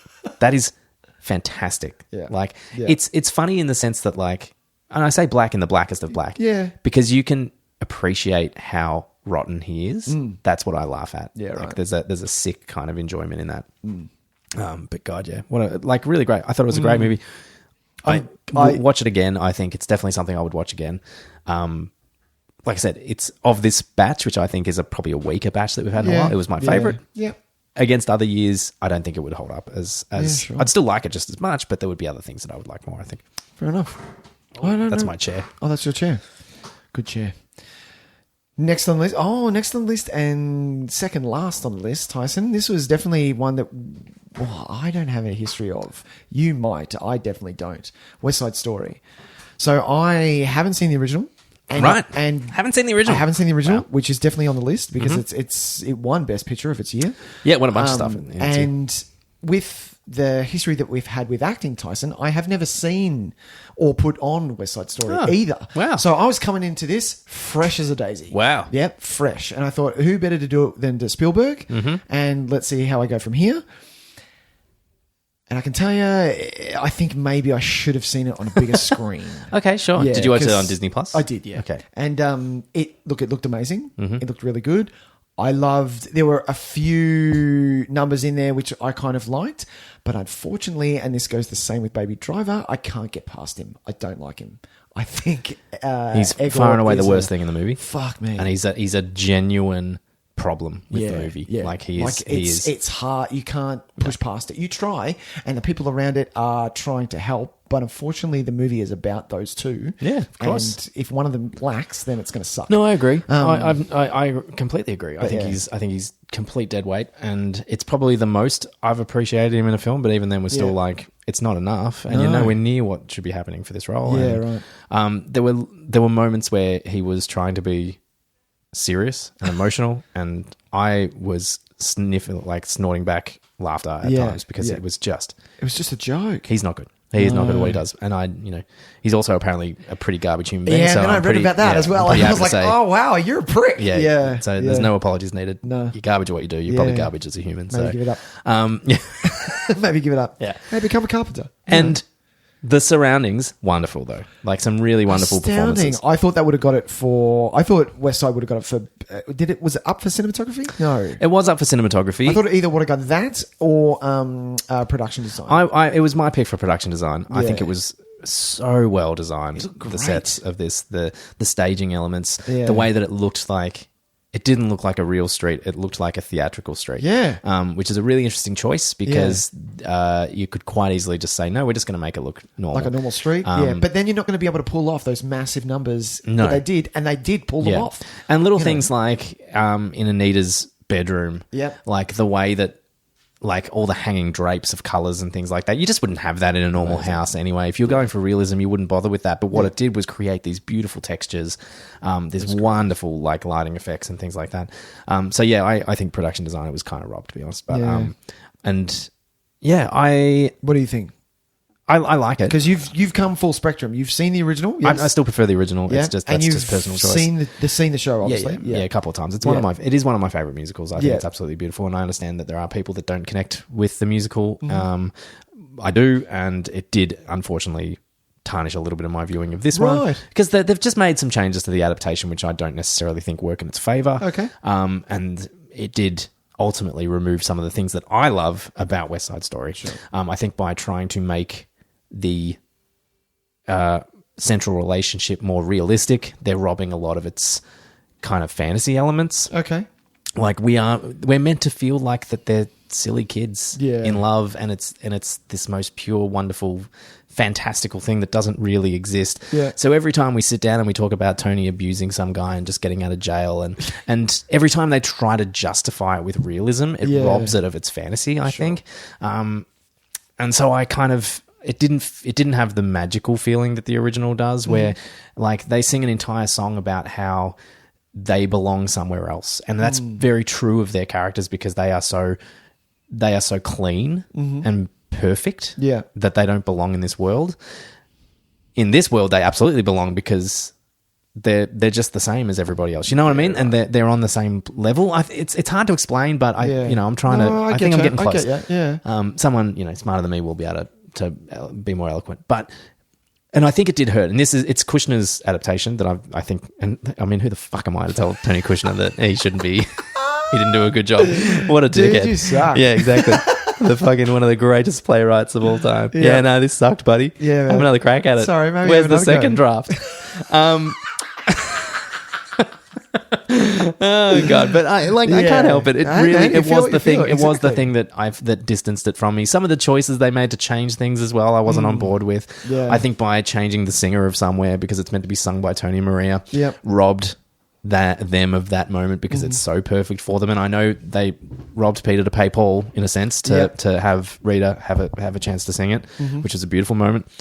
But like I said, you're cutting off your nose to spite your face. It's that kind of thing. I think some of the undertones, some of the subtext was brought to the text and makes it less interesting to me. I like it when I watch the original that you understand some of these relationships more so because of things that aren't said, and they were all said in this. And that, I think, robs it at some of its power as well. Having said that, fuck me. Spielberg can fucking point a camera. Can he not? Like... How does he do it, man? Seriously. Like, how does he how is every moment of this look like the greatest thing you've ever seen. Like it blew my mind. The shot of is it in the puddle? Of the rain? Yeah. Like, how the fuck? And like so unnecessary. I was like, so beautiful. Just out of nowhere. This amazing shot happens. And you're like, oh, okay, wasn't expecting this. Well, how is he doing this? Yeah. He's just so many other directors, like it just falls out of him, this stuff. Because you can see, yes, a shot like that would be any other director's like, guys, wait for this shot. You're going to love it. For Spielberg, it was probably before lunch on a fucking Tuesday, and he just went, we're going to do this. We're going to do this shot. Yeah, we're just going to do that. Yeah, it's all right. Yeah, that worked. Yeah. And he moves on. You know what I mean? Like, and everything was so slick and beautiful and connected, and all the routines were so beautifully choreographed to like highlight what he was doing. Yeah. Which is another thing, is that so often we watch musical movies, choreography is great, but it doesn't know how to interact with the camera. Yeah. This, you were actually in the musical. You were in it. So good. So good. And so, he was my pick for director. I would have loved to have seen him win director. Oh, he was your pick? Yeah. No, I knew Jane was going to win. I knew she was going to win, and she deserved to win as well. But it was kind of my dark horse, where it's like, if you want to reward that movie, because it probably deserves it, even though I still prefer the original. Yeah. This is the one to. This is how you got to acknowledge it, because his work was just something else. Sublime. Mm-hmm. Yeah. Very good. And last but not least. Coda. Well, actually, least. Yeah. Coda. Least. I think it's probably my least favourite of the ones I've seen, which is... Least favourite? Yeah. Disappointing, really, into the Oscar night, or an already disappointing night. Sure. I would have preferred something else to win, but that's not to say that the movie wasn't... It was a solid 6 out of 10. Solid 6 out of 10. 6 out of 10. Yeah. You Exactly. know what I mean? Like an absolute solid. Yeah. You're gonna. And I think that's what I rated Nightmare Alley as well. Yeah, right. But I'm more passionate about Nightmare Alley, like I was saying, because there were more things. There were more things to grab hold of. And this, like Coda, I felt like was just ticking the boxes. Oh, we've got this scene, we've got this scene, we've got this scene, and that was great. When they fucking. Oh, and by the way, now for those doing my boy dirty from Sing Street, by the way. Oh, like when I saw him turn up, I was like, oh my god, how exciting! Yep. Sing Street, what a waste. Yep. Although his voice has come along nicely, he's sounding great. So kudos to him. When those fucking kids found their little fucking lake with the rock they could jump off, and we had a conversation about you love that time? Jumping in the lake, and it's like letting go, and I was just like, are we serious? Are we actually serious? I have like, this is Disney Channel original kind of poignancy that we're going for right now, but we're just doing it, and nobody cared. No. Like, it won best screenplay. I find that absolutely outrageous. Outrageous, Nicholas. I think because, I can you see though? You know why it won best screenplay though, because of the I'm going to say Auslan element, the sign element to it. I don't know. I don't know. Look, I'm. The performances were excellent. Marlee Matlin she's always amazing. Oh my god! I have such a crush on her. I've always had this massive crush on her. She's stunning, and she's fantastic in this. Like she's beautiful, and she also had such a wonderful chemistry. They were really unique. The family was great. Yeah, the family dynamic was really. My brother was my favorite. Yeah, he was great. Like, oh my god! And I just wanted to strangle whoever decided that scene of him going, of course you've got this talent, you have to leave. Like, I mean. Have these people ever seen a movie before? Ever? Because that's like... anyway. Yeah. It's Good Will Hunting. Have they not seen Good Will Hunting? That's the exact same conversation. It's the same conversation. They even do it in like a construction site. They do, yeah, 100%. I don't know. Anyway. But it felt like, you know what it felt like? The movie felt like a good episode of a TV show. Yes. It was like, a solid movie of the week. Now, like, if you stumbled across it as the midday movie... There you go, bonus. And let's say, look, let's take it another step further. Let's remove any of the deaf elements. Oh, sure. And we stumbled across it as a movie of the week. Yep. I don't think we're talking about this movie. No, we're not at all. Obviously, it's not a movie without it, because a lot of it contextually revolves around the relationship with the deaf. Yeah. Having someone that isn't deaf around a whole bunch of people that are deaf. Yeah, and how they're leaning on them and all that. Yeah. But the actual narrative... and what they are trying to say about her, I think is really like elementary. Be done to death stuff. Be done to death to the point where it was like, oh yeah, cool. And every now and then they stumbled across these wonderful moments, and I'm like, this is what this movie could have been, and it's like one moment out of 90 minutes. Everything with the singing teacher Tys. Oh my God, that's fucking... And I really enjoy him as well. He's such a funny character, actor. And he's been great in other stuff. I've seen him. I hated that music teacher Now, the stuff. reason why we're going to tell my audience really, really quick is because, for those who don't know, is that Tyson teaches singing. Yes, I do.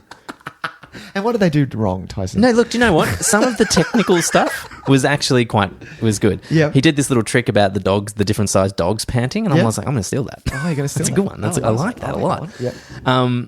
But it was the motivational stuff that killed me. Sure. Right? And it was this saintly kind of music teacher vibe where, yes, look, human beings want other human beings to succeed. Yeah. But he was like a shaman. Like he was like their guru. And a lot of the stuff that he was saying and using and metaphorically using music to say about her was nonsense that I would laugh at if a teacher told me that. Yeah, if my teacher told me that, I'd just be like, just get off the fucking pipe, man. Like, so I found it really hard to connect to a lot of that stuff. I think maybe other people would, but like I said to you, I finally understand when people bitch and moan about, it's like, well, I'm a doctor and I can't fucking watch ER. Yep. When I'm just like, just fucking deal with it. It's a good show. Fine, it's a good show. So now I get it. Yeah, you get it. Yeah. I wasn't connected. There were moments of it that were good, but when she went back to the teacher house and it was celebratory in that silent... You know, how they cut every audio apart from the score, and it's meant to be this, you're meant to have tingles up your back because she's finally got in and she's going to succeed and move it. And I was like, I don't feel shit. If you've done that to me, which I cry at fucking ads. Like, I am very... You're right. It's a problem. I did not cry in this movie. You know what I mean? If I didn't cry in this movie, what the fuck are you doing? I cry in lots of stuff. Dude. You're right. That little boy waiting for his dad on the front porch, and his dad's coming home from work, the work cover ad. I'm fucked. It has been a while since I've seen it, but you know what got me every single time last year? That fucking Google ad with the refugee family the guy's trying to get his daughter to play footy. And I'm just like, by the end of that, I was like, oh my God, I can't watch balling up. Yeah.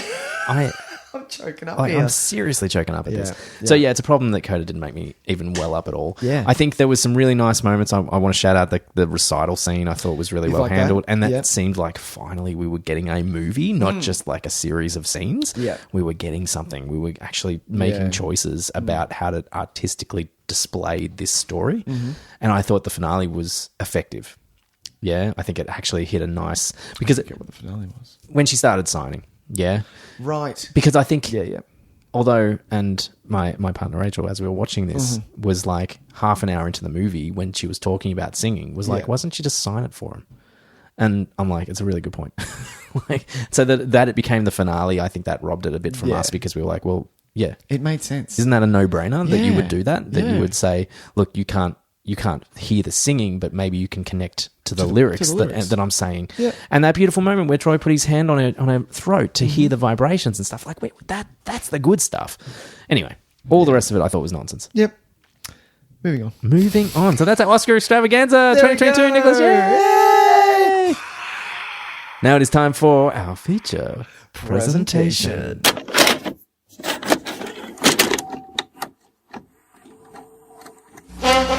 And now for our feature presentation.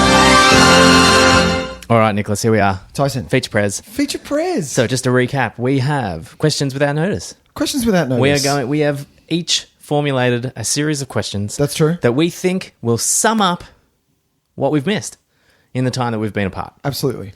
Whether or not this will cover absolutely everything. I'm going to love if we have the same question. I guarantee we have the same questions. I have 5. You have 3. Yep. So we're going to wedge yours in between mine. Nice. And probably have some repetition. That's true. So we might end up, that whole order might go to shit in the end. So you might just go, well, that was my 5th question, so we'll just cover that later. So we're going to see how we go. All right, here we go. I'm going to start. Nicholas? Please do. First question without notice. Nicholas. Tyson. What was your favourite of the Marvel Disney Plus TV shows? Oh, good question. Shit. I am going to... Putting you on the spot. Put me on the spot. Without notice. Without notice. You know what? Fuck. All right. I am going to say WandaVision. Okay, sure. I am. I definitely am. Because there's so many elements. For starters, we didn't know what we was going to expect. It was the first one, right? And the fact that we got it weekly which our generation, Tyson, grew up with. Yes. It wasn't just here's a whole bunch of things. Really liked the weekly drop method. Something to look forward to during the week. Yep. You know, you can't binge it, so you're going to get it spoiled at work, at school, or whatever. Mm-hmm. You know, it's really, really good. Saying that, 2 episodes in, you're like, okay, I see what you're doing here. Mm-hmm. But the fact that it would do the homage to whatever TV show it was emulating at the time of that era. Yep. And then give you a little snippet of Wanda and what's actually happening in the last 10 minutes, even 5. I mean, it maybe started 2. off with literally like singular moments. Yeah. And that was it. And that was it. And it was so like I remember watching that first episode and just realizing that I'd watched half an hour of legitimately an old-fashioned sitcom. Yep.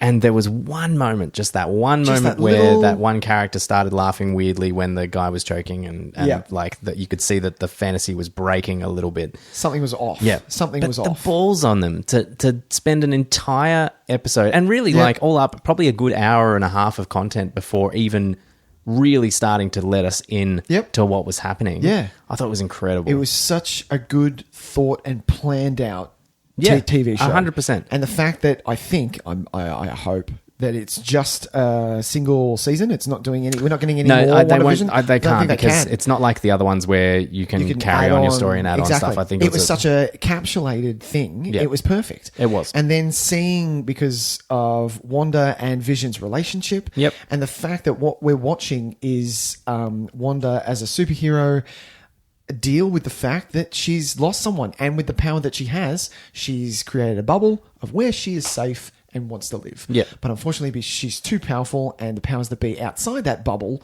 need to help, and that the people inside that bubble are there against their will, and that she is, not in a great place. Let's just say that. She's not in a place where she's healthy, and it's slowly eroding away at what's happening.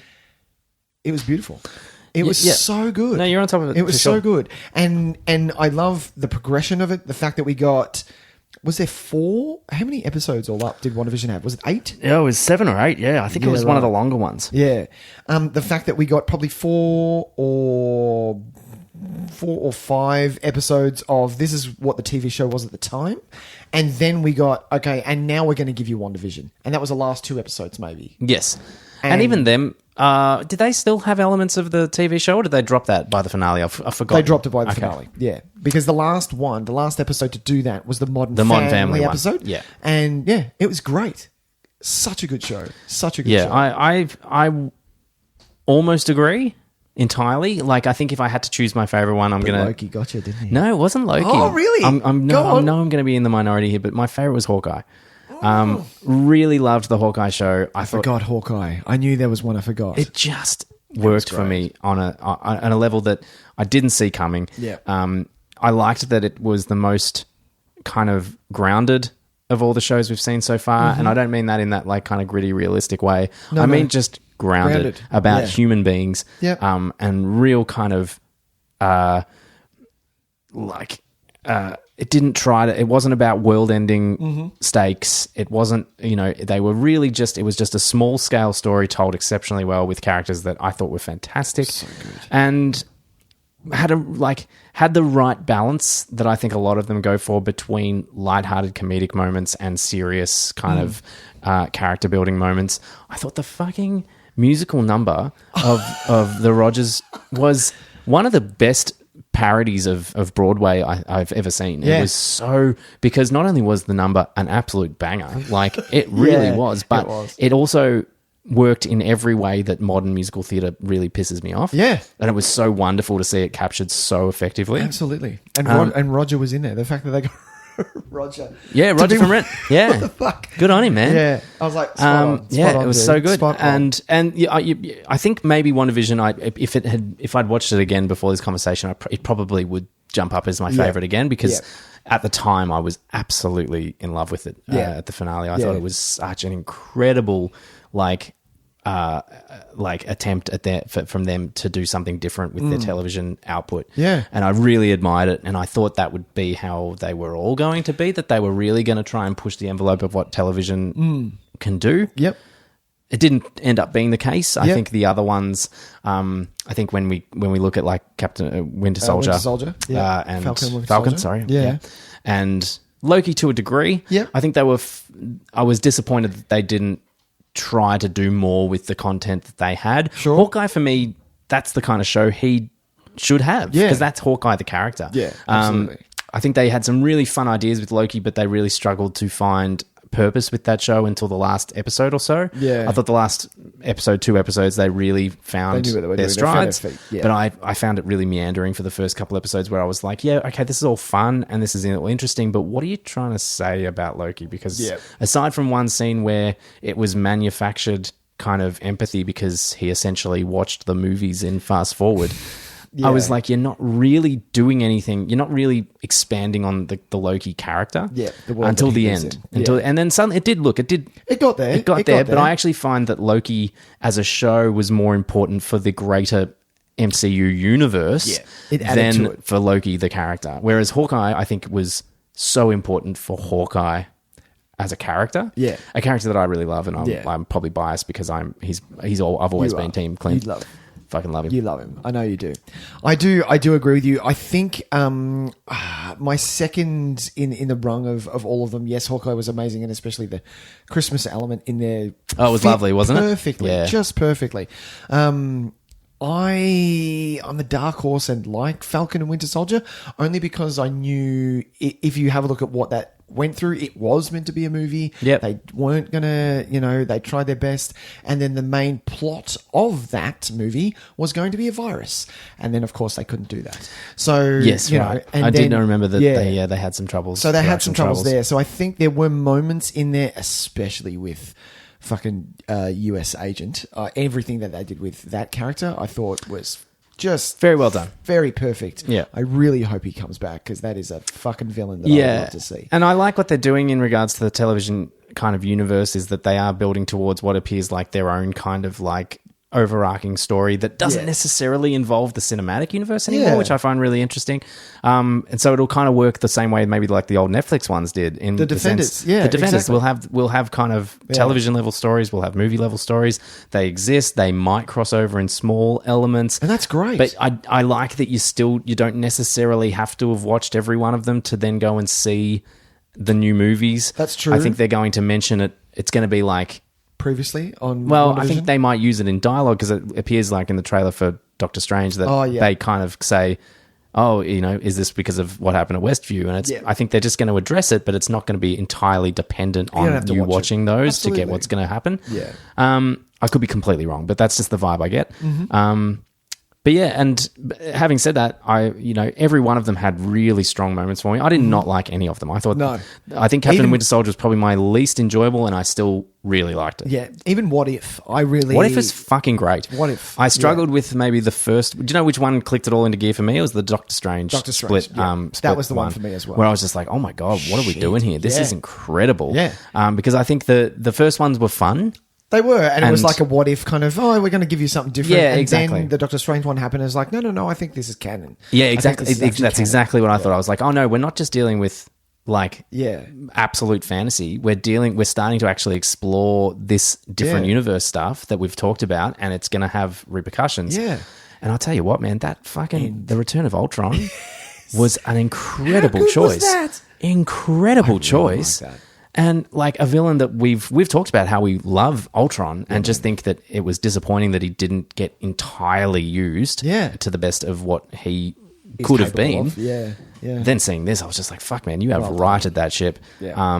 Because it was incredible. And how they basically formed an Avengers from small deal of these what if characters who are alternate dimensions. It was very clever, and the animation was gorgeous. And I found myself really emotionally invested in some of those stories, like when they got to the end and they would have these kind of that we're not going to come back. And where it was like, this might be the end of them, but it kind of had a cliffhanger on them, and you were like, but I'm never going to see them again. And it was kind of like, wow, I'm actually invested in this. Yeah. So overall though, I think what they're doing on Marvel is really fantastic. I can't wait. On Disney Plus. I'm really enjoying it. A little bit more than the Star Wars stuff, I'll be honest. Look, I'll have to admit, I'm kind of bowing out on the Star Wars thing. I really like, friends of mine had to say, look, you need to give Mando a shot, and I did, and I loved it. Mando was great. Season 2 of Mandalorian, really great. So good. So good. I'm not going to watch Boba Fett, and I don't Boba think Fett is... I'm going to watch Obi. Like, there's no way. You couldn't keep me, like, You're gonna rip love out my it. eyeballs. I'd figure out a way to watch Obi-Wan. Yeah, right. But I watched Boba Fett, and Yep.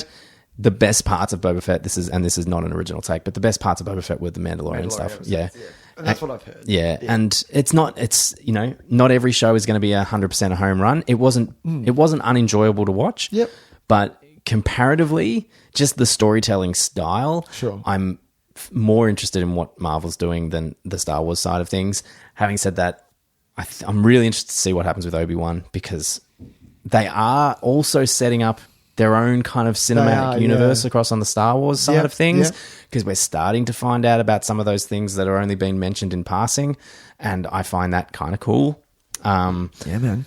But, it's a mixed bag. It's a really mixed bag, and there is a problem when the best episode of your TV show is the one that doesn't feature your main character. Like, that's a problem. Wrong there. Something's wrong there. And I'm not even, it's not even hyperbole. The best episode. It was an incredible episode of Boba Fett. Did not have Boba Fett in it. Right. That's an problem. issue. Yeah. There's an issue there. But I'm really stoked with what Marvel's doing. And Moon Knight looks really fun and crazy. 2 days. Is it 2 days? 2 days. Oh, shit, man. 2 days, Tys. I can't wait. Yeah, Moon Knight. Great. Yeah, it's going to be amazing. And that, do you know who's show running that and directing a lot of the episodes? It's Benson and Moorhead, who are the guys that Why have I heard of that directed name? a bunch of independent horror movies that I have been fucking tooting my horn for in this show years ago. Yeah. So they directed Resolution, Spring, The Endless. Oh, yes. I've got that one. Psychochronic or whatever. Psychronic? Is that what it's called? It's the Anthony Mackie, Jamie Dornan movie that popped up on streaming a little while ago. Yep. Fun, not their best I stuff. remember you talking Not their about best it. work. But Yep. The Endless is fucking so good. Resolution, incredible. Spring, really interesting. So I'm so excited to see it. Like, just some bunch of random dudes making indie horror movies have been picked up to do Marvel, and I love it. It's very cool. Taking a chance. That's the thing. You got to take a chance. That's why fucking John Favreau. Yep. Dude, that's a shot in the park shot in the dark that they got him to do what he did with Iron Man and then fucking Mando. Yep. The man is gold. Yeah, the man is pure gold. I mean, he came from very little. I think Exactly. all that point he directed was like Zathura. 100%. I mean, he did Elf. Oh, he had Elf at that point. Elf at that point. But that's the thing. Like, the guy from Swingers, he fucking killed me. You don't watch Elf and go, I want that guy I'm gonna get that directing guy to- Marvel movies. Yeah. No. Fuck off. But they've tried that a few times, and usually to pretty good results. Like, the directors of Captain Marvel were indie directors as well. Yeah, yeah. So they've done it a few Same times. with the original Winter Soldier. They were guys Of from course, Community. guys from for Community, fuck yeah. off. Yeah. So they've had some pretty good luck bringing in some of those people. So it's good to see them keep doing it with the TV side of stuff. Yeah. It's great that they're using someone that I'm really surprised is Bryce Dallas Howard. Her episodes of Mando are great. Great. What a fucking killer director. God. She's top notch. So good. And so, like, Always little things liked like her. that where I you're just always like, liked her as acting. oh, wow. Like, they're uncovering these incredible talents that always were kind of around, Yeah. but showing that with really huge ideas and some money to back them up, they're capable of doing actually some do really shit. wild shit. Yeah. Very Nick. good. Oh, my Question question. one. Question one. Well, your question. My question, Tyson. Yes. Is let me get in my list here. Here we go. Mm-hmm. Jesus Christ. Oh, I'm not going to start with that. I'm going to start with this one. Do it. Because it's a question. It's Yes. a question bald. I want your encapsulations. Okay, here we go. My question is, Tyson, could you hear Tenet? Okay, so I finally watched Tenet. This is a very good question. I like Could this you hear question it? a lot. Go for it. Now, I heard all about the nonsense. Here we go. So do you know what I did? Yep. I had the subtitles on the whole time. I decided I didn't want to have to deal with it, so I just went straight to the subtitles. And you know what? That movie is totally okay. It's not meant to be watched with subtitles, Tyson.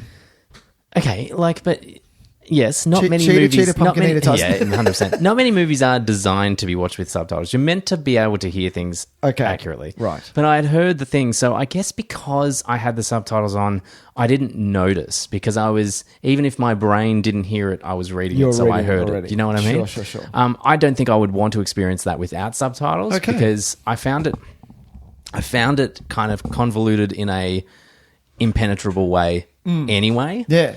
So something like Interstellar, which is convoluted in itself, I think, and invites conversation because it is such a unique concept. Concept, yeah.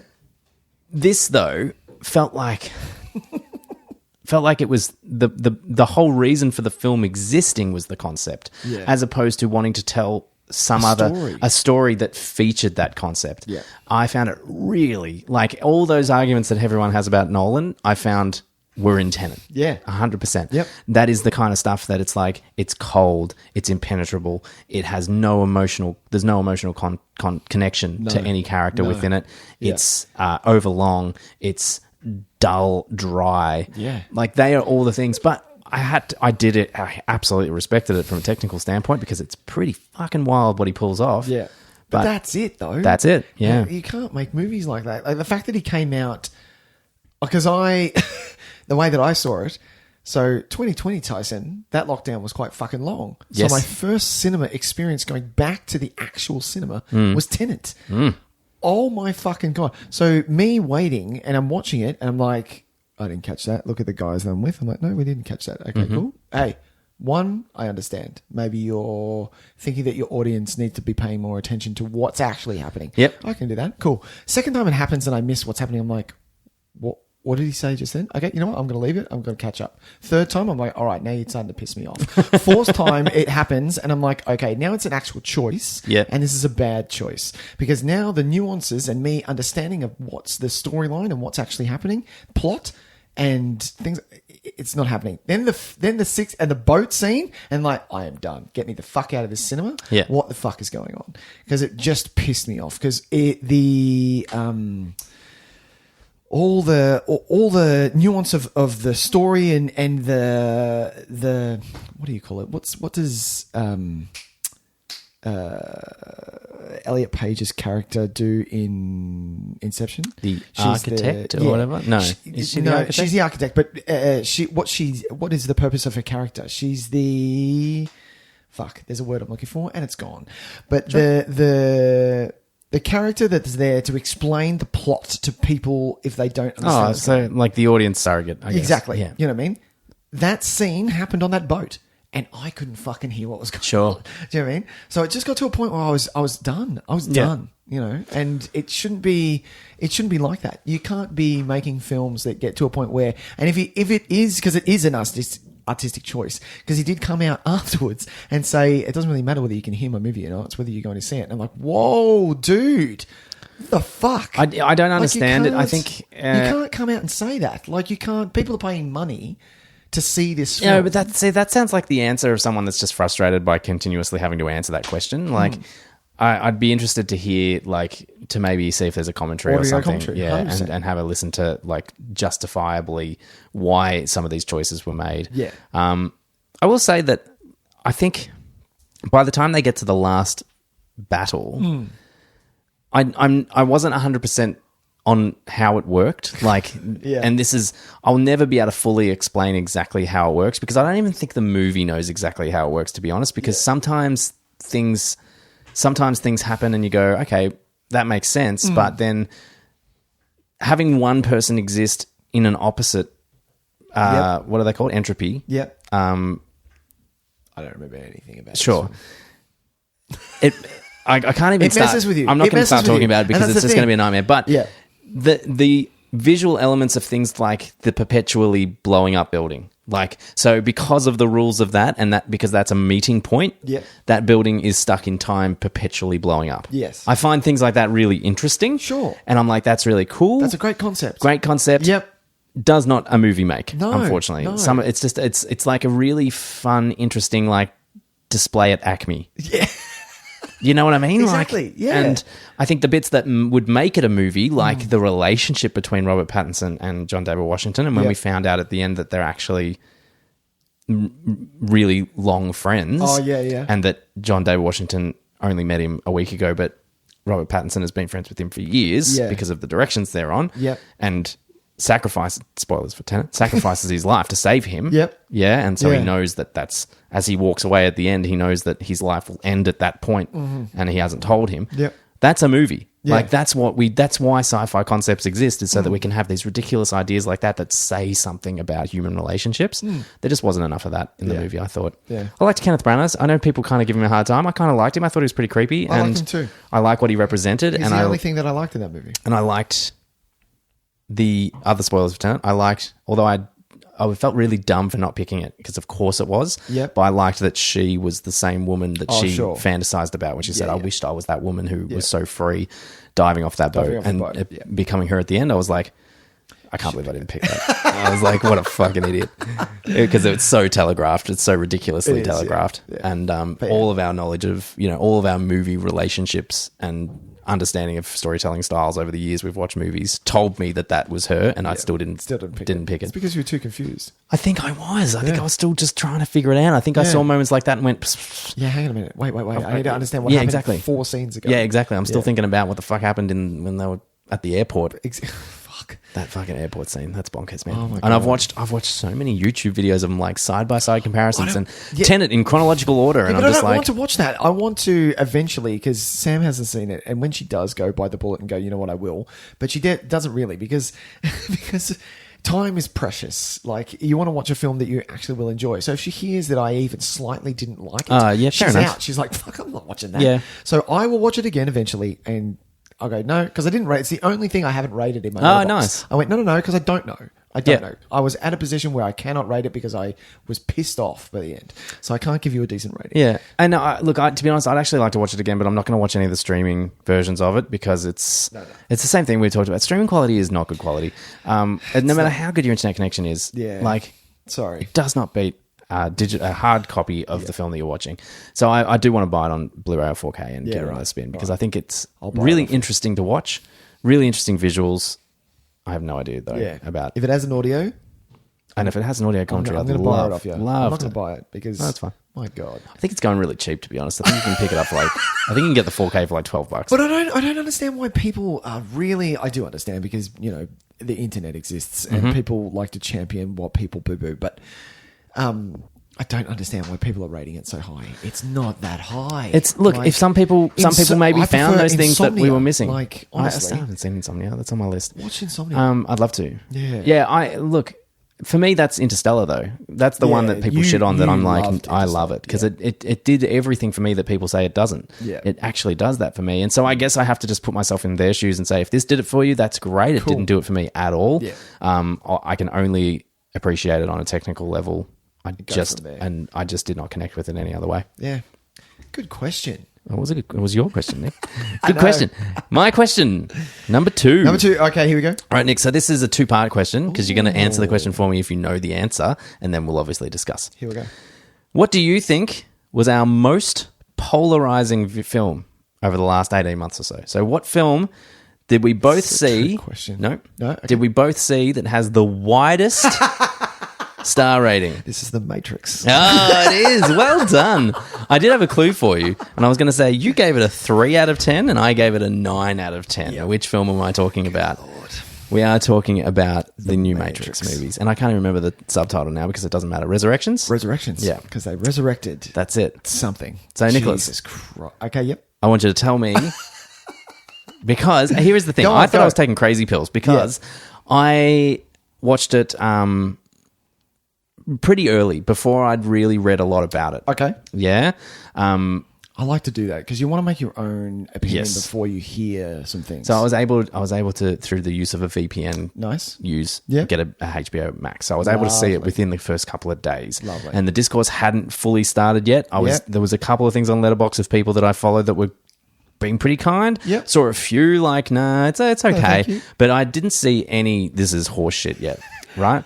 Watched it and I genuinely loved it. You really loved did. it. You did. And I was like, I was high on it after I finished watching it. I was like, really? I couldn't believe that they had done what they had done. I found it so just the biggest, ballsiest move of a filmmaker to do in years, to take what was the biggest action franchise of all time and make it a love story. Just blew my mind. I was like, what a ballsy move. To have all the same level of subtext and philosophical stuff, but at its core, just make it about two people that are so magnetically drawn to each other. I loved it. I know you didn't, and I'd like to know why. Sure, I'll agree with you there. I'll agree with you on the point that the Trinity and Neo chemistry was on the screen. Mm-hmm. Literally everything else around that film was just pointless. Wow. Just absolutely, like, I understand what they were doing, and being meta was great, but at the start of that movie, it got to a point where I was like, okay, you need to stop, otherwise you're going to ruin what you're doing. And what you're doing is kind of cool, I kind of get it, but then it just kept going on and on and on, and the gaming, and then all of a sudden you got into that sewer where you're meeting different characters, which is fine. Morpheus wasn't even Morpheus. It was a completely different, like, I understand different actor, whatever, I don't really care. Yeah. But that wasn't Morpheus. That wasn't the character that I know. No, sure. That definitely wasn't the character that I know. So if you are going to get, which in what that story has told me, when the Oracle changed characters because that actor died, that was still the Oracle, and I could tell it was the Oracle because of the script and inflections and things that she did and things like that.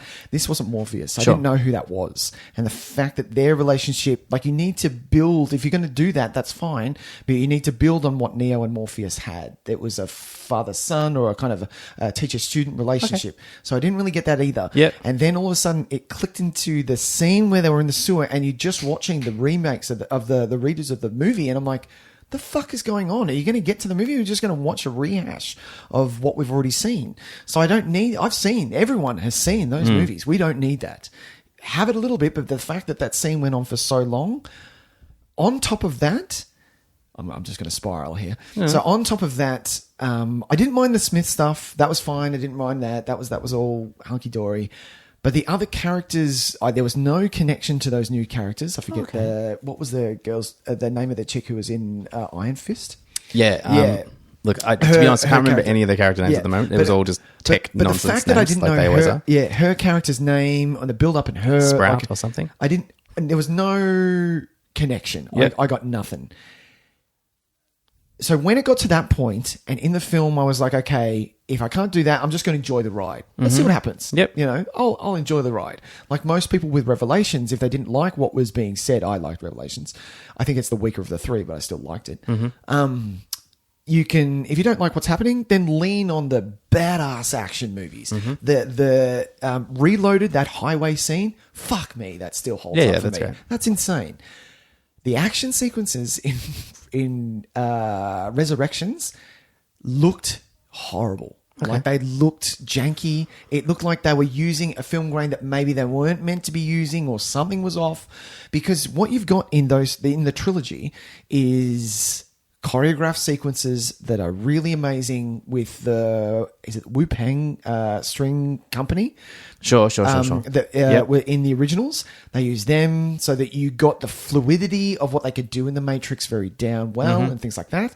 But the fact that the camera was close, you could barely see any of the action sequences. And then it was all over the place, and I didn't know who was fighting who and who was doing what. And then the fucking it's not the Mandalorian, we were talking about that before, the Merovingian. Merovingian came out of nowhere, and I'll see you in the sequel. I was like, oh dear, I'm done. Oh dear. Oh no, this is a bad film. Sure. And it kind of blew it up to the end for me. Yeah, no, I like it. But that's not to say that the spark wasn't there at the end when Trinity and Neo came together, and I was like, oh, you're kind of winning me back a bit. And then she became the one as well, and I was like, what's going on? I don't know. I'm out. I don't know what's going on. Sure. I'll stick to number one. Cheers. No, look, and I think it's like nothing that you have said there. I do disagree with a lot of what you said, but nothing. It's nothing that you said there is quantifiably incorrect. You know what I mean? Yeah. Like, I think what I ended up doing is that I sat down, having no idea where a new Matrix movie could go. No. Like, literally had no idea. Yeah. And I was like, wherever they go, I'm going to go. Yep. And I wanted to try and judge it on its own merits away from the trilogy. Okay. You know what I mean? Okay. And what ended up happening is that I was watching and I was like, okay, so they're using our love of this movie, right? And look, we throw around the word meta all over the world, all over the place, right? And there's degrees of meta. Again, and it's very hot. It's so hot right now. It's hot right now. Yeah, it's trending. And it is, absolutely is. And there are degrees. And there's meta that is just simply commenting on itself, and there's meta that's using a commentary on itself in order to reflect on the history of that subject. Yeah. And I think this did a really interesting job. I'm not talking about obviously some of it was naff, right? I'm fully on board.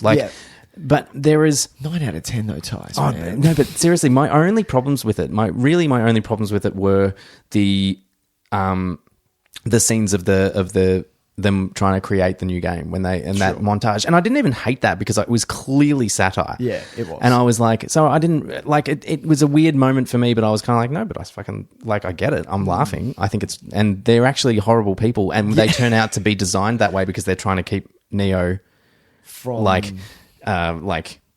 docile, basically, so that he doesn't wake up to who he is. Yeah.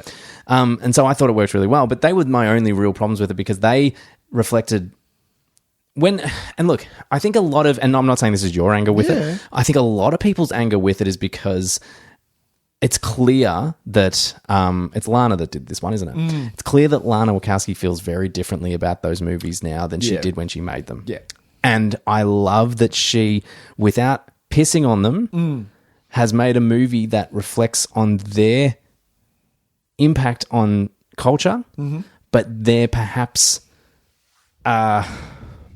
their claim by certain fan bases of having ownership of them. Sure. And I loved that she took back ownership of them because it's their movies. Yeah. We got to experience them, but deep down, no matter what, they are their movies. The owners, and she took 100% ownership back of this movie. Yeah. And I really enjoyed that. And I really enjoyed how she used our love of the series to kind of reflect on our own relationship with this movie. Okay. And made it so that there were times when I had to kind of rejig my own viewing as I was watching it because I was thinking about it like an old Matrix movie. Sure. And I'm like, no, I'm thinking about this the wrong way. I'm in the wrong... I've got to think about it now, where we are right now. Yeah, right. And so much of this movie was about reintroducing things and still ending with the same result. Yeah. What you're saying about Morpheus, I really love that the Morpheus wasn't Morpheus. Yeah. But it was someone that was programmed to be a Morpheus kind of type.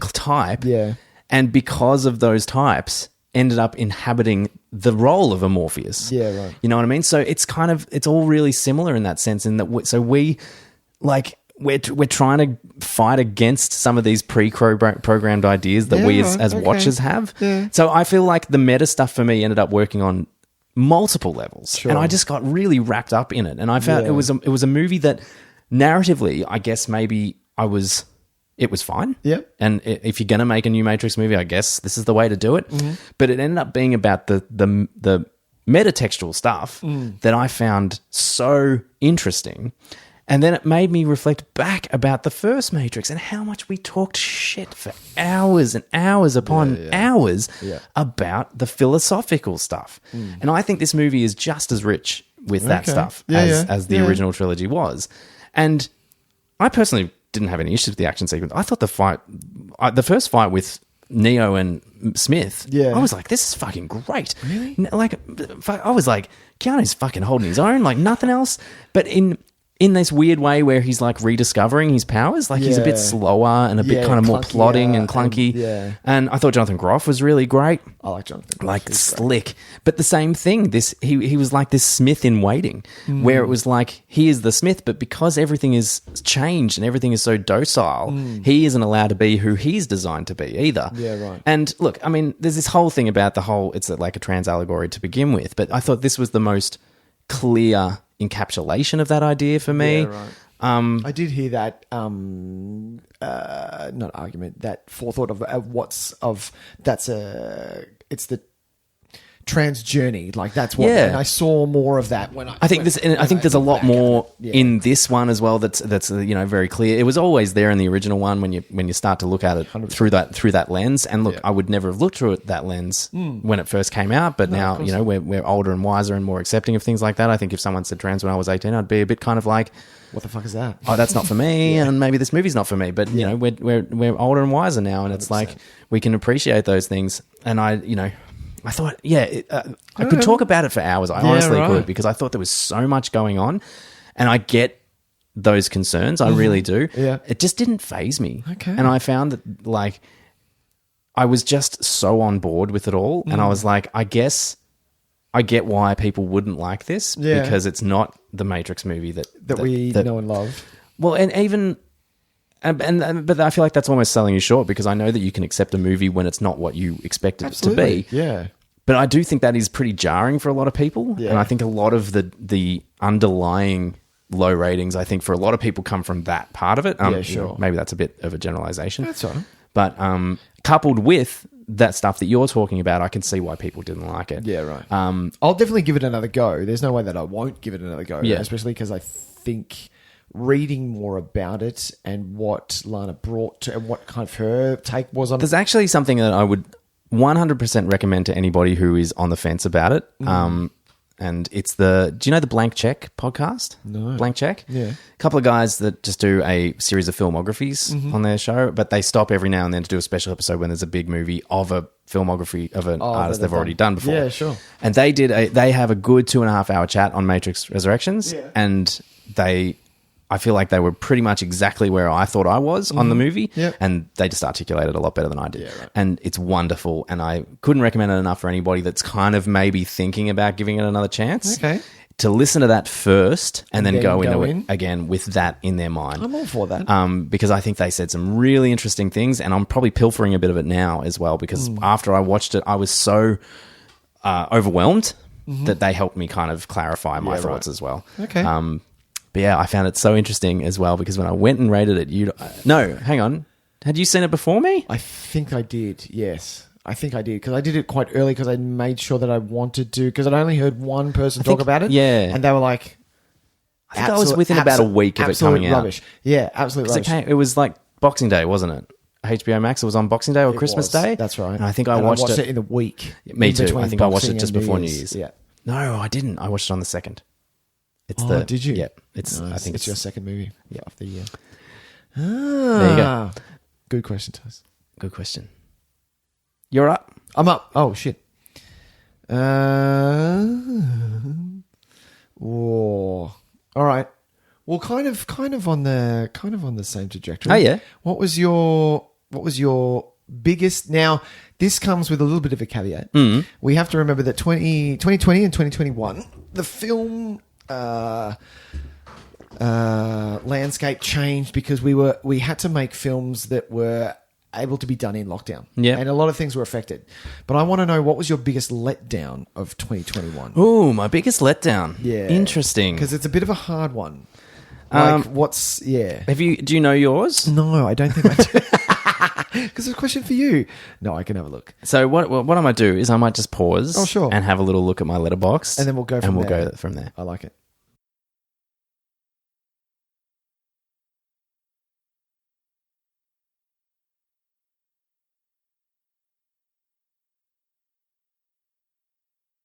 All right. Well, thank you for that brief. Short musical interlude. That short musical interlude. I will have to chuck some music in there now.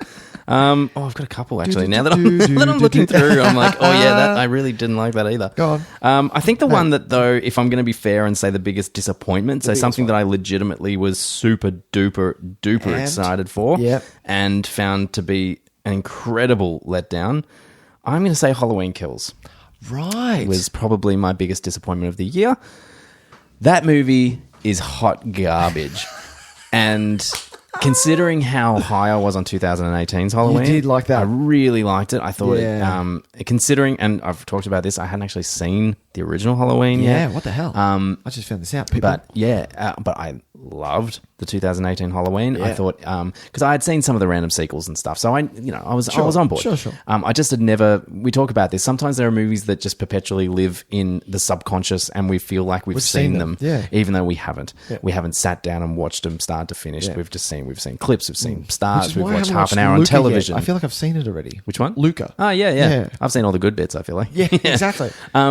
So I was so high on 2018 because I thought it was just such a great encapsulation of 80s horror transported into now. You did a really good job. Yep. Halloween Kills is garbage.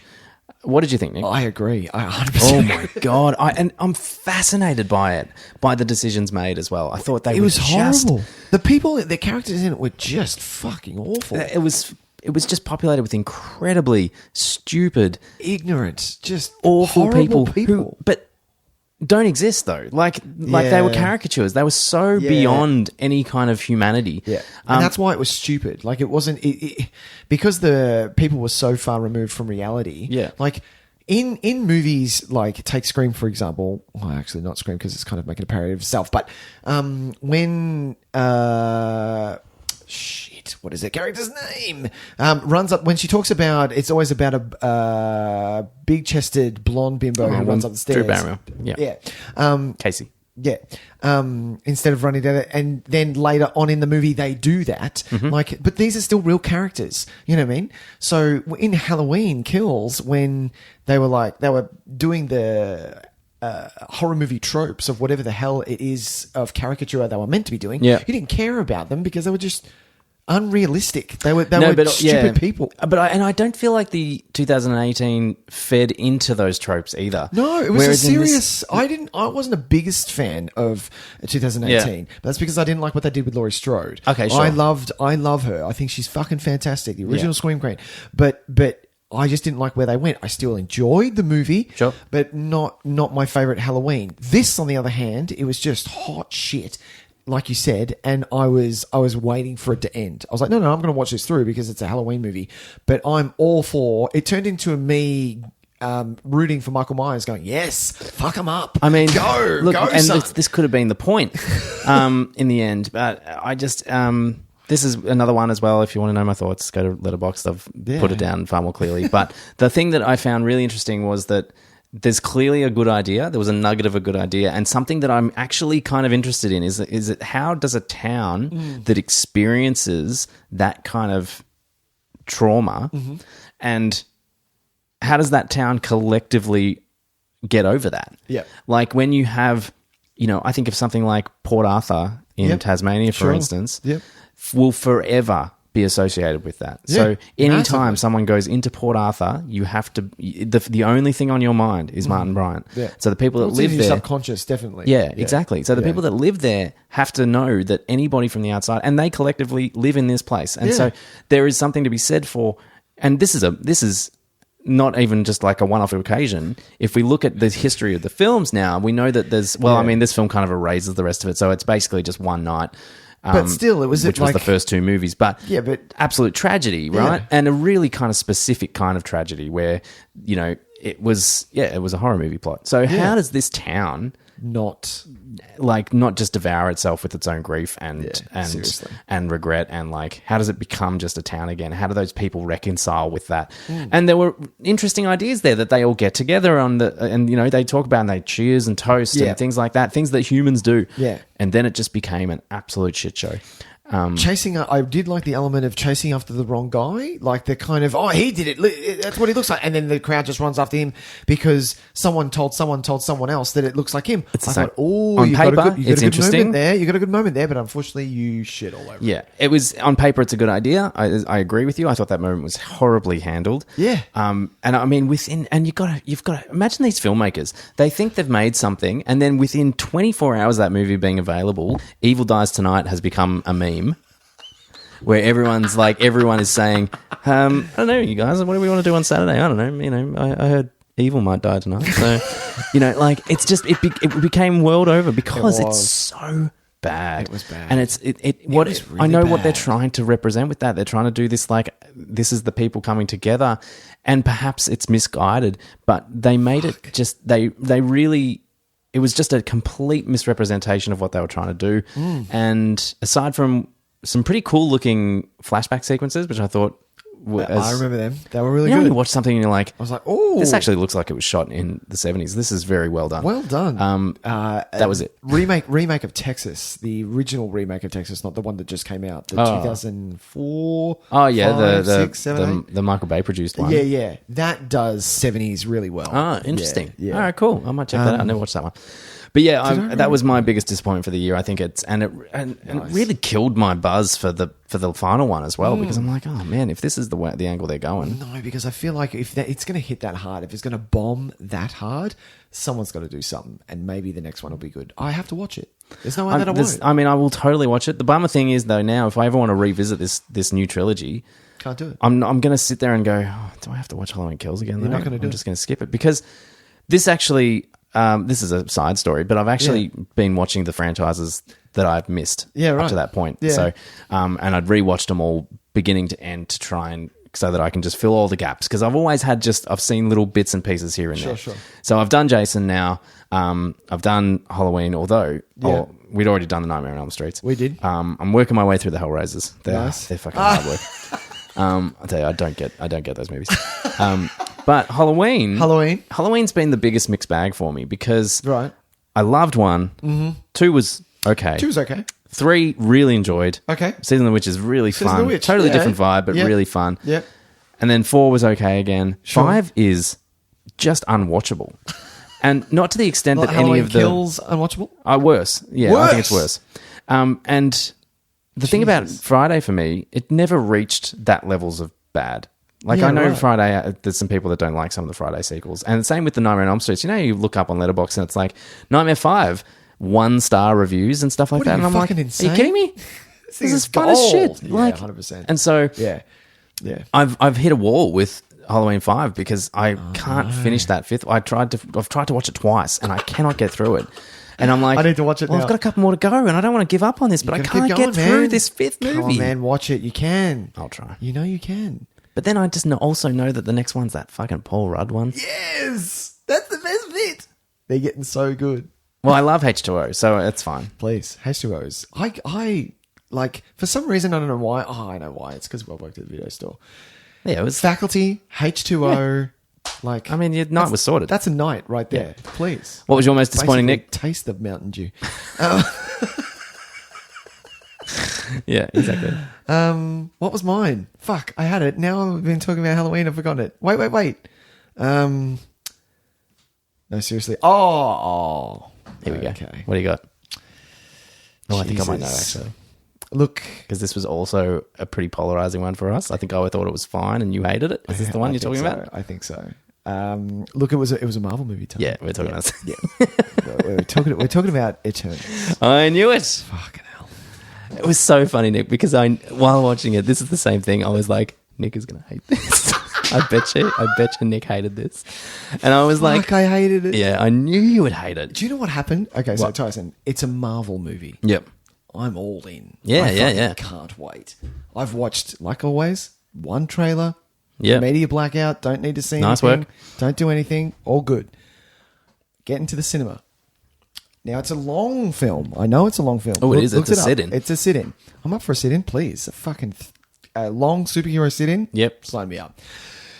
It gets to probably about 45 minutes in, and because I am a parent and my little man likes to get me up at the crack. Oh, yep. So I can be up for a movie.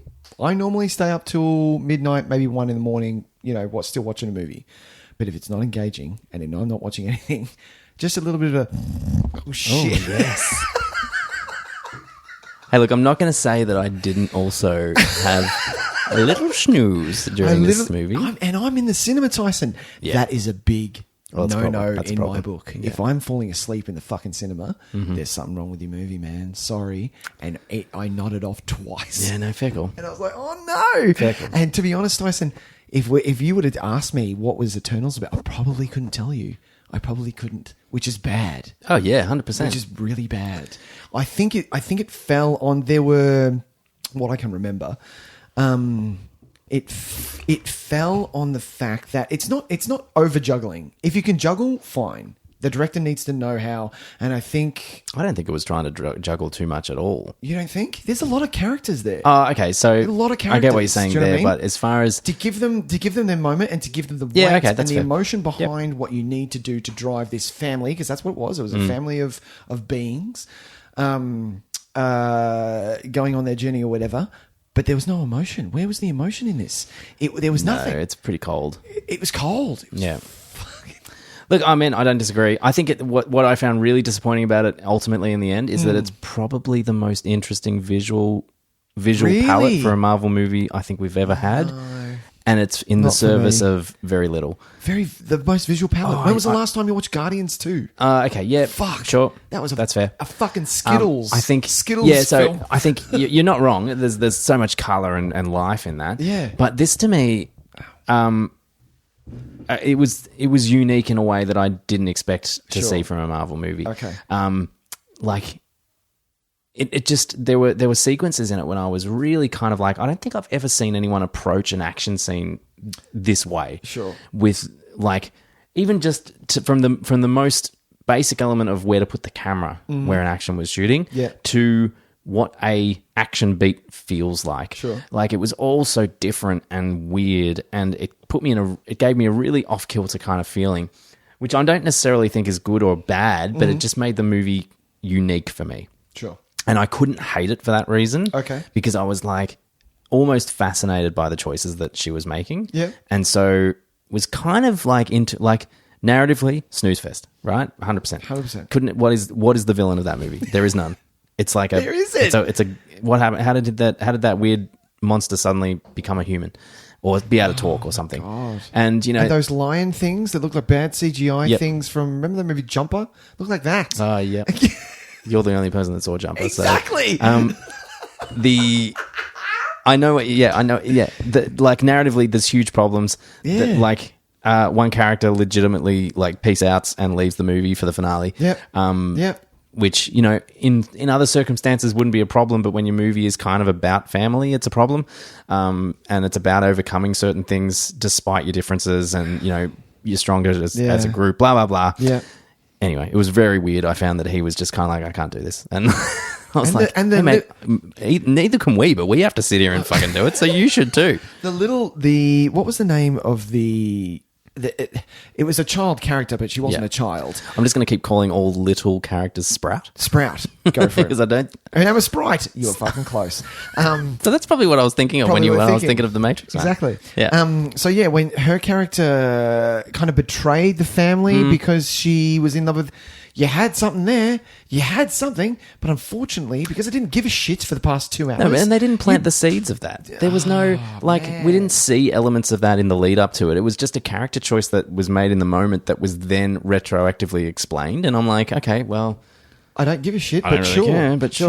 I think there was some interesting... I really liked the Gilgamesh-Angelina Jolie relationship. How he became the big punching guy. Oh, yeah. How he kind of became the one that was like her carer, in a sense. Yeah, I did like that. I thought that was really sweet. There was something there. There was definitely something there, and they kind of botched that. Seriously. I think the whole finale and then exposing Icarus, I guess, as the villain. Spoilers. Who gives a shit? Was really disappointing, and because they tried to build this movie around their kind of his and the plant ladies.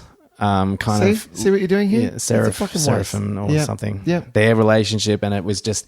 They had some really nice stuff, and there were some moments that honestly, when we talk about the Tree of Life kind of vibe, when we talk about, the Grey kind of has a Tree of Life vibe at points. That Man of Steel trailer has a Tree of Life vibe. 100%. I was in with that fucking Man of Steel trailer. I think this is the movie that is the closest to capturing the Tree of Life vibe as a superhero movie. I think there are moments of it, like there's a bit where they're talking about some nonsense and they're on a canyon and the sun's coming up and fucking gorgeous, really, really some interesting. shots in it were beautiful. Do you know what it reminded me of? What? Ang Lee's The Beautiful Hulk. Oh yeah, good call. Yeah, really did. Yeah. No, you're not wrong.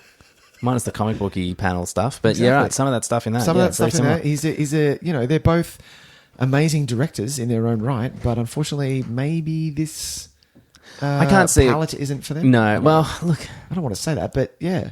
I'd like to see her try again on something, but she's not going to. I mean, there's no way. I can't see them. I mean, it had a really good run on Disney Plus, but it's because nobody went and saw it at the cinema. Exactly. So everyone went, oh yeah, I'll watch it on Disney Plus now. It's the one that didn't. It's the only Marvel movie that hasn't blown away the box office. Yeah, the only one. Ant-Man 2 did better. Yeah, right. Ant-Man and the Wasp. So I'm with you. I was pretty disappointed. Is it on the bottom of? Ooh, that's my phone. Hello. Is it on the bottom of? I was about to say, is it on the bottom of my Marvel list, or did I put it maybe a couple up from the bottom? Probably a couple up because everyone dogs fucking Incredible Hulk. I love the Incredible Hulk. I think it's fantastic. I think it's a great romp. Yeah, I put it last. No, 5 from the bottom. 5. Yeah. What's number 2 from the bottom? Ant-Man and the Dark Wasp. World. Oh, fuck off. I did not like Ant-Man and the Wasp. Come on, man. Ant-Man and the Wasp was way better than Eternals. Well, see, I didn't do this in fucking Ant-Man and the Wasp. I didn't do that. You didn't have time to. It only went for like 70 minutes. And that you should love. No, true. In and out, Tys. In and out. That's Get right. it done. Very good. Nicholas, Tyson. my next question. Are you ready? Please. Just going to put it out there. Yeah, do. Did we really need another here we go. gritty, dark, serious Batman movie? Did we need it? Really, you going to do this? Let's do it. He is the grit. That's where he lives. You can't have a fucking... Gone is the power bang Adam West. Gone is the nipples of Schumacher. Yes. This is where Batman lives. He lives in the dark. Yes. Did they do something different? Yes, they did. Did they? Yes. What do you reckon? They went darker. Okay. I don't know how the fuck you could, but you did. Well, I mean, yes, because I couldn't see anything, so that's probably part of it. Why do people keep saying this? I saw fucking everything. It was amazing. It must have been the way I was projected. Okay. I actually do believe that there are projection issues with it because Really? I went somewhere where I was watching it and it literally looked. There were scenes where I'm like, I bet you this is too dark because there was movement on screen. Well, that's your projectionist. But- It's his fault. Well, or her fault. I go to a cinema. I expect to get it. I'm giving it the benefit of the doubt. If I go and rent this fucking thing on when it comes out and I still can't see shit, Please, I'm then. taking another half star off Take this a thing. another half star. I loved it. I thought it was fantastic. Yeah, great. As a reader of it, it hit a lot of source material for me. Yep. The fact that it came out and because I was very. The only thing I wasn't sure of was Rob Patz. Haven't watched a lot of his acting. I'm not going to touch Twilight because that's not acting. So I went back and the guys at work were like, no. He's good. You need to watch Good Time. I was like, all right, I'll watch Good Time because I love the Safdie, but I think they're fucking phenomenal. Yeah. Uncut Gems. If you haven't seen it, fucking watch that. Yeah. Also, maybe take a Valium because, my God, it's a stressful film. Where was I going with that? Pato. He was the only kind of thing that I was like, yeah, I don't know, but He's great. He fucking sold me. He was great. Really great. The fact that they came out early and said he's only been Batman for 2 years. Mm-hmm. Okay, you got a solid base there. You got a space where not only does he he's sort of kind of getting his feet, but he can also fuck up royally, Mm-hmm. right? The soundtrack was fucking phenomenal. The storyline was amazing. The fact they touched on elements of Year One, the comic, the Long Halloween, what Catwoman was. I thought there are only 2 Catwomen now. There's Michelle Pfeiffer and Zoe Kravitz, and they were fucking phenomenal. She did great. Don't get me wrong, there were moments in there that I wasn't too keen on. I don't think they did a good enough job with the Riddler. You can't just leave it at that. Like, where the fuck were the riddles? Like, there were some, sure, but that's not the riddles that were in the Batman weren't. No, it didn't compute for me. They were like it was a bit too all over the shop. They were easier to solve than the riddles in fucking Batman Forever. Batman Forever, 100%. I agree with that. The other thing, what was the other thing? Oh, I didn't like the flood at the end. I thought it was a bit much. Yep. I thought, do it, but have him just barely save the city. Mm-hmm. Not have the whole thing fucked. So you've just fucked Gotham now, and we have to start from scratch. Yeah. You've already gone to the 3rd movie already. You can't do that already. Sure, We've already sure. had the explosions in fucking Rises. You can't do that. You can't do that at the first film. That I didn't agree with. Sure. Penguin I thought was spot on. My God, you didn't even see Colin in that fucking character. No, it was That great makeup. Fucking full on. Jotaro is always brilliant. Yep. Yeah, I thought it was great. Could have used a little bit more of Alfred. I think. Yeah, 100%. Alfred and Gordon were actually phenomenal. I love them. What was the other thing that I didn't like? Oh, it's nitpicking, but there's two scenes that I was like, what the actual fuck was that? Because that was terrible. There's a scene where, because at the end of, I love doing this, one of my favorite things to do in a movie, if the scene ends and the movie doesn't tell us something that we didn't know or reveal something about the character, then what the fuck is the point of the scene? Get it out. No need for it. Yep. The scene where he goes down to the bottom of the Batcave, sprawls out the photos, writes in big things on the floor, and then what? The camera pans out, and what did we find out? Nothing. No, that's him. That's him doing detective work. No. Because 3 scenes before, we worked out a riddle with a computer that did it by itself. So we've got the technology.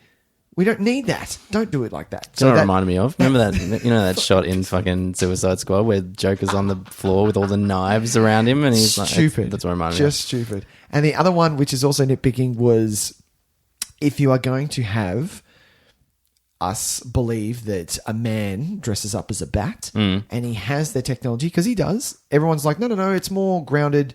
It's a bit more realistic. He's a bit more... No, he doesn't have that stuff yet. I was like, no. If he has the Batmobile of what he does and the computer that was able to work out the Riddler, he has the means to find a way to make that cape come out and for him to glide. That fucking zip-up sleeping bag thing that he went and jumped off. What the fuck was that? That was pretty awful. And it was also shot like garbage, that section. Horrible. Number one, about that scene, I did love that he hesitated. Spot on. He doesn't know what the fuck he's doing. Yeah. And number 2, crashed and burn. Beautiful. Have him crash and burn. It was a pretty funny crash and burn. Yeah, he needs to crash and burn because he's not Batman yet. He is, but he, second year. Yeah. But yeah, those 2 things I didn't like. Sure. The other small thing, don't do Joker again. We've done Joker. Well, it's coming. I know it is. I know. And I know that he's the Lex for Batman. I know. Yeah. He's the Lex. We need to have the arch villain that we all Just love. leave him in prison. Don't need to have him. Don't have him. If you're gonna have him in the movie, he can't be the next villain. No. Batman's rogues gallery is one of the best rogues gallery that we have. Yeah. If you don't use what he's got, you're wasting your time. But someone made a good point, is that, you keep doing these versions of Batman, we're never going to see some of these villains because they can't exist in this world. Yeah. Like, we're never going to see a Clayface. No, I won't see a Clayface. You know what I mean? Because it can't exist in this world. We can. Because what is he? We can see a freeze. We can see a freeze. We could probably see a freeze, but see a freeze. I don't want to see a guy, just in a lab coat, and then he maybe has some pipes put in him or something. Like, I want to see the big fucking freeze suit. You know what I mean? And that maybe doesn't work in this. In this, I think you could go old school. Go fucking what do they call it when you like a diving suit? One of those old school diving suits. Do something like that. Yeah, man. Old school astronaut suit. Oh, yeah. Even. Repurposed. I'm just saying. I get you. I loved it. I really loved it. I'm seeing it again next week. Oh, Sam hasn't seen it. Nice. Yeah. My rating may go up. Yeah, cool. Yeah. All right. I think ultimately in the end, I just didn't know why it existed. Yeah, right. I think it exists because, you know why it exists, Tyson. Because Justice League, what happened there, and Batman makes money. Yeah, I mean, of course it does. It's funny, though, because as much as I hate everything about those movies, I would be more interested in seeing a good movie in that kind of universe where everything's a little bit kind of heightened. In Snyder's universe? No, in a similar universe. Because I don't give a fuck about the Snyder stuff. But the way that they kind of juggled the fantastic with the realism, I'm more interested in. Okay. Because I feel like we have this movie already. Sure. You know what I mean? Oh, okay. We have too close to we Nolan's have this time. version Sure. of Batman. We've seen this, and as much as yes, it did kind of push it a little bit further away, I just don't think it did enough to distinguish itself. Okay. And I came away fairly drained because it's a slog, man. It's a long movie. And I don't, we say that I don't mind long movies. It's fine. But there was stuff in this when I was like, I found really meandering. The fact that, we had to have that conversation about a fucking winged animal for 6 hours and they finally got the right one. Yeah. And I was just like, oh, okay, good. Well, that was well done. You know what I mean? We got there finally. The fact that Penguin, who is excellent, amazing, basically is just a red herring in the movie. I think he's teeing up for the second. Yeah. Yeah. But let him... That's Let him fine. do his thing. When your movie's 3 hours, I don't You can know do if you should be something with it. focusing on teeing up the next movie and just using a really good characterization as nothing but a bit of sizzle. Sure. You know what I mean? Because it's 3 hours, man. Like it was good and I liked him. And then when it turned out that it was completely irrelevant, and I'm like, why did I just spend a fucking half an hour with this great chase scene for it ultimately to become kind of unnecessary? Like, you know what I mean? So good.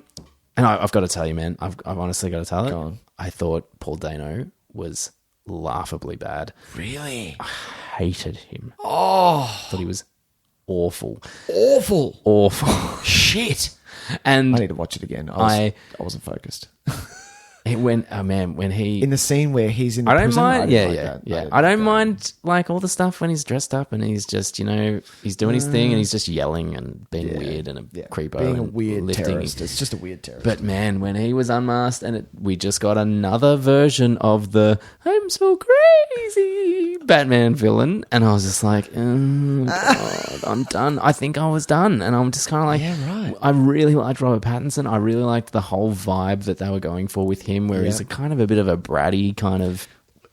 He had no Bruce Wayne, which I found really interesting. Because he's not Bruce Wayne yet. There's just nobody. He can't be. Yeah. He's too busy still grieving. Yeah, I like that he was like pale and kind of emancipated, and is that the word? I'm making up that word. That's about it, Where yeah. like he had to put on the sunglasses when the sun came out. Like those kind of touches, I really liked. It was an emo Bruce Wayne. Yeah, It but was like beautiful. not in like It was a great. not like a My Chemical Romance way. no. Speaking of, I'm just going to do this because that just reminded me of something else I want to talk about. Oh, sure. But yeah, the overall story for me I found really underwhelming, which is disappointing because I don't know what it was trying to say, and that's also my kind of ethos of the night. Yeah, sure. Is what are these movies trying to say? Movies have got to say something, and Sure. I don't know what this movie was trying to say. Okay. Because aside from the idea that, well, simple ideas that we could have, that I think episodes of the fucking animated series did better in 20 minutes. In the sense that he can't just be the villain or the scary guy. He also has to be a protector and inspire hope. Yeah. He wasn't there yet. I get it. But I'm honestly, I do believe that episodes of the animated series did that better in 20 minutes than it took 3 hours for this movie. So there were a collection of really interesting things and some great scenes and some great cinematography and some great performances in the service of ultimately very little, I thought. Okay. That's not fair. Less than I'd hoped for. Okay. And in the end, I'm just kind of like, if I want my Batman movies to be thoughtful and kind of actually have a point of view and we can have a conversation about the purpose and the ethics and the overall humanity of Batman. Okay. I feel like Nolan ones is where we're at. Have already done it? Yeah. Okay. I was just, what a bummer. Yeah. Hey, man, that's okay. I know it's okay, but it was like, I'm going to love it. it's a Batman movie, man. I wanted to fucking love it sick. Yeah, I know. It was pretty disappointing to come out of that. Not for me. Also, I've got my fingers crossed Because that score can go fucking suck. It's What are you talking the about? The worst. I hated it. Are you kidding me? No, because do you know what? I was humming it all the next What, day you were and humming? the day after. It's amazing. Please. You know what it was. You know what it was. Matt is a huge fan of Nirvana, and he was using the ba-ba-boom, boom of that song. The Nirvana stuff. The Nirvana stuff is cool. When Nirvana kicked in the acoustic guitar, I was like, great. And that's just a continuation of that. But it was all it was. Do you know why that song is cool? Is because Nirvana makes two notes cool. Yeah. You can't make two notes cool as a theme for Batman's theme. So good. Oh, I just, by the time, and this is another problem with it, is because by the time the beginning of the third hour, or the end of the second and a half hours, Yep. and I was still hearing that same two-note thing, building and building, and I'm like, you need to find something else to play. Because I am going insane. Oh, I thought it just built. For me, it just built. Do you know, It and was this is the thing. I amazing. thought maybe that I was only noticing that one because it was just the one that I hated. So I went and listened to the score, and it's actually just the whole thing.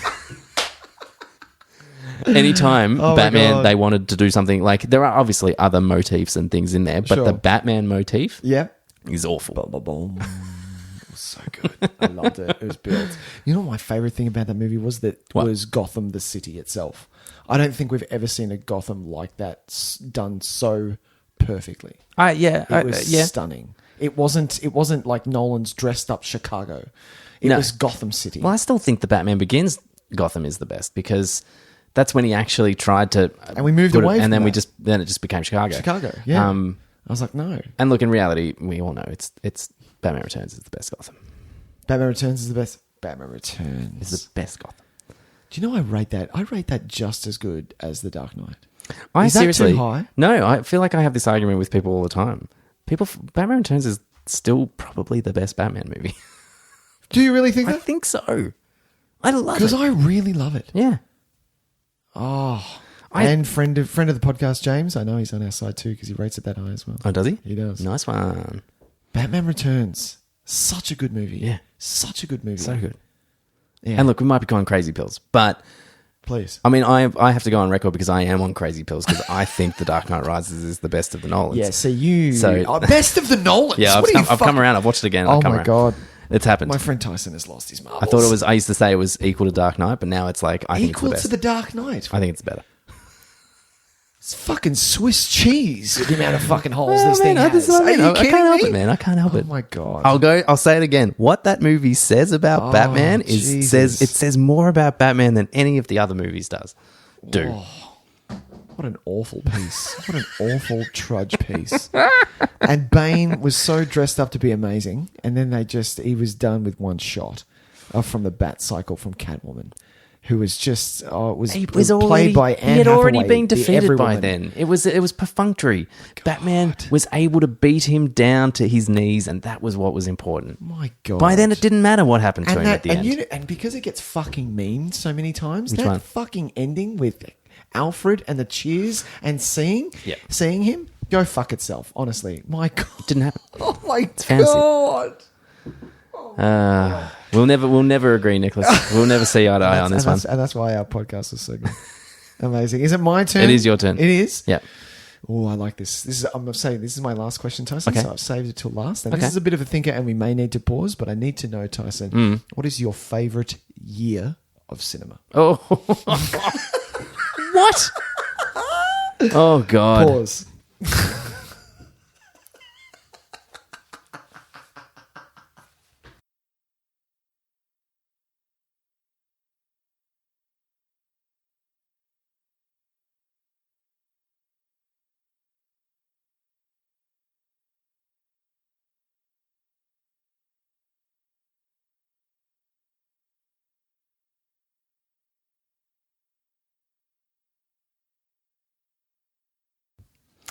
All right. Well, thank you for that question without notice because it's a hard one. So here's what I did, Nicholas. I had a bit of a browse and then realized that there really is only one correct answer to this question. Really? For us, for our generation, I feel like there's only one correct answer. Okay, here we go. And that is the fact that there is one year that definitively changed the course of cinema. Okay. But this is for you. This is your year. And also features a absolute, endless list of banger after banger after banger. Here we go. And that year is 1999. 1999. Good year, Tyson. I think it's probably the obvious choice because I think it is kind of universally agreed that it might be the best year in the last 50 years of cinema for especially for our generation. Shit, that is a when good you year. do look at it, there are so many films that are turning points for great directors, turning points for genres, for cinematic styles, for what we considered Oscar-worthy films, Sure. and how we viewed film from then on. I think it's a huge year. Right. It changes the entire trajectory, I think, of cinema. Yeah, right. So just for example, we have certain things like we could say The Matrix, for example. Yeah. Changes everything we know about action sci-fi cinema for the better for the next, decades. Still going. On end. Still going. The Sixth Sense. My God. The idea that we can this filmmaker that and say whatever you like about him now. Although, did you like Old? Have you seen Old? I did. That's not bad. I like M. Night. I really do like him. I think he's doing some really interesting stuff at the moment. Yeah. The whole last 15 minutes could have done without. Sure. But there's some really interesting stuff in that. Really interesting. Yeah. But if we flash back to 99, Remember the first time you saw Sixth Sense? changed everything. Fucking Changed hell. everything. And a supernatural thriller was nominated for a bunch of Academy Awards as well, by the way. Huge, From a guy that huge. had only made a couple of romantic comedies before that point. Some Yeah. indie romantic comedies. Like, so it changed everything about that. Yep. You know, we got, love it or hate it, we got episode 1. I totally, Say what you will. Yeah, Yeah. say what you will. But the importance of that and the idea that we could revisit these old franchises, which would never really been a thing. I don't think it has to been that a point. thing. Yeah. Especially on the scale that it was. Yeah.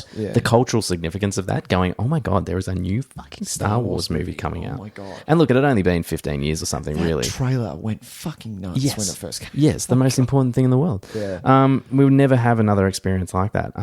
You know, we have movies like Magnolia, Fight Club, 10 Things I Hate About You. Yeah. You know, Iron Giant, The Green Mile, God, Being John Malkovich, Sleepy Hollow, The Mummy. These are all just in the top couple of columns of this year. Yeah. If they were all the big movies of a year, you'd say it's a good year. But that's not even half of them. No, you that's know not what I mean? even- And yeah. we keep finding movie after movie that it's like, it may not be the best movie ever, but you're like, they are solid movies. And for, you know, suckers like me, like, you know, I really enjoy things like She's All That, you know, like the kind of the 90s teen movie kind of, that's kind of the epoch of that, I guess. She's All That. It's the one that everyone remembers more than anything else. Yeah. You know, and it kind of spurred on another kind of generation of that. I don't know, man. I just don't think we really... Blair Witch Project. Like the fact that is the Blair Witch in is there? in Oh there. my God. So that was I mean- the start of Found footage. Found footage. Yeah. That was the first one.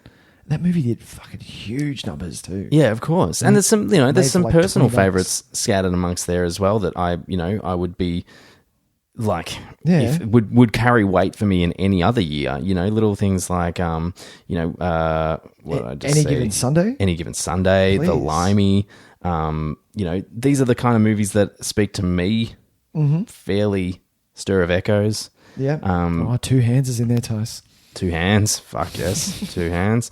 These are movies that I think, you know, speak to me a little bit more because they're right up my alley and, you know, they're the kind of movies that I return to. Oh my God, I just watched Varsity Blues not that long ago. Wow, that movie is wild. Yeah, so I'm going to go 1999. 99. I like it, Tyson. What about you, Nicholas? I like it a lot. Look, that is a really good one. I probably can't beat that. Like, that is really, really good. Oh, shit.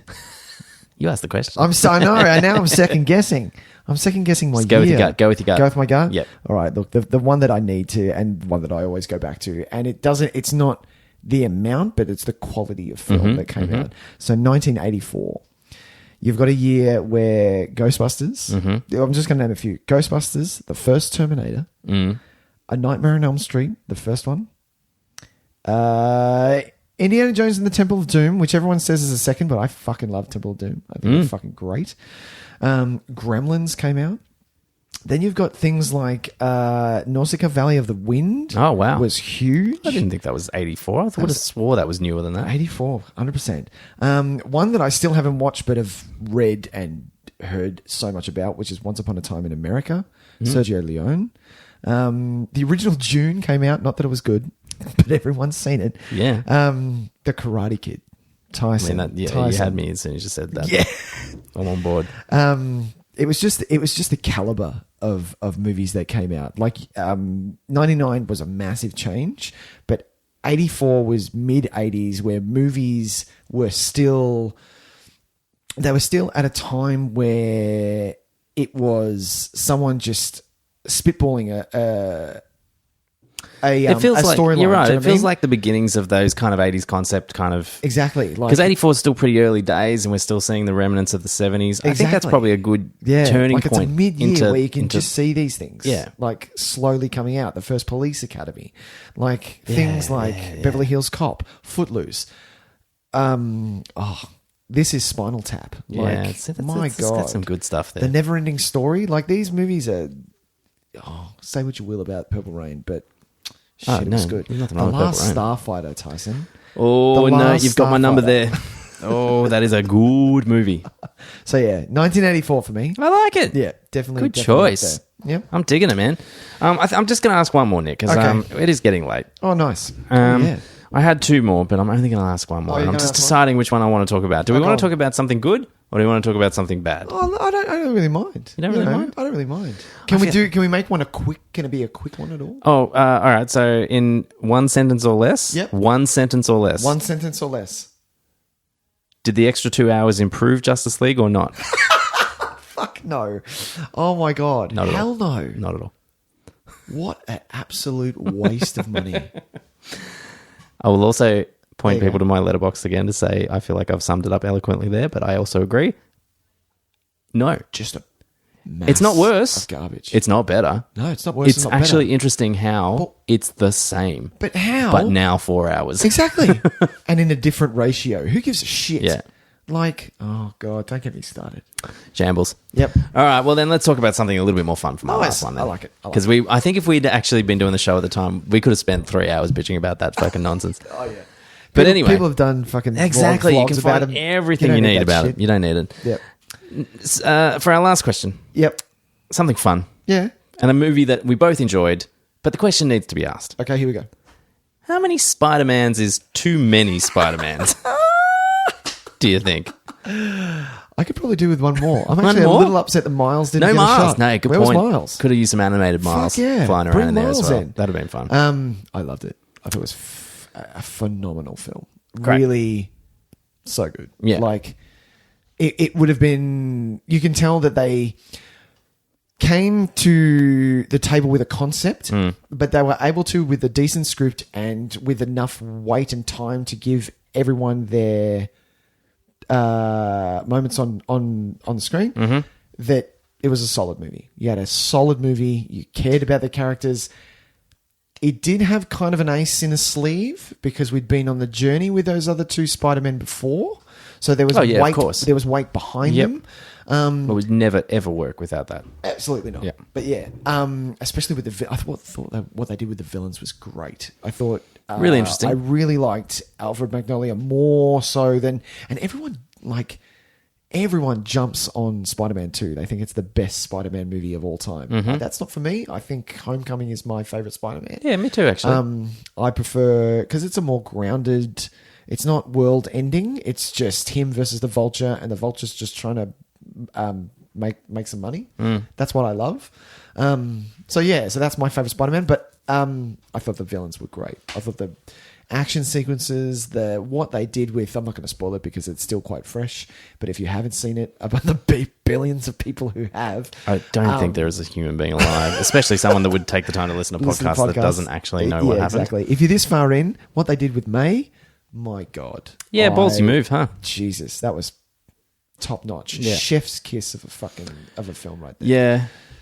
Yeah. I think it's also a really clear turning point in the film for me as terms of quality as well. I think up to that point the movie feels kind of similar to Far From Home in the fact that I was really kind of like, this is really oddly paced and Could be a bit fun for fun's sake. Yeah. Yeah. Yeah, that's not a bad way of putting it. Yeah.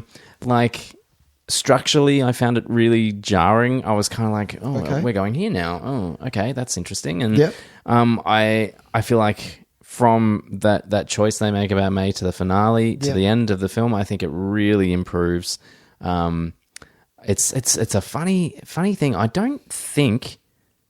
I'm not sure John Watts, is that his name? John Watts, yeah. I'm not sure I like John Watts as a director. John Watts, No, because I really like Homecoming, really like it, but that energy is very specific and Yep. it matches the overall aesthetic of that movie, basically trying to be a John Hughes teen movie Sure. with Spider-Man With a in new it. Spidey. Yep. Since then, I'm not a big fan of Far From Home. well, see, Far From Home had the same. I felt I ended up coming down fairly similar on Far From Home as I did with No Way Home. So No Way Home. I'm getting so I confused know, with all these they are fucking very, very things. confusing. So Spider-Man 3. yeah, exactly. Where I thought it was a real mess for the first hour or so. Okay. And then there's a turning point. There's a clear moment where I think the movie gets better and continues to get better from that point. And you think it's the May drop? And so for that one, I think it was the May thing. Sure. For Far From Home, it's post the weird monologue, the reveal. Oh, yeah. Because the actual reveal scene is garbage. It's awful. It's one of the worst things ever. But then after that, though, So whatever happens immediately after that, I think it's when Peter wakes up in that weird. You're talking Far From Home now? Yeah, sorry, No, I'm all fine. over the shop. That's all right. Just before he goes, and he has the weird kind of Illusions and stuff. So just before that, I don't think he's very good at structuring act ones. Yeah, and right. probably act twos. Yeah, sure. I think he has a real problem establishing like where we are, who we're focusing on, what is the point of the story, Sure. what are we trying to build towards? Because the same thing happened in No Way Home.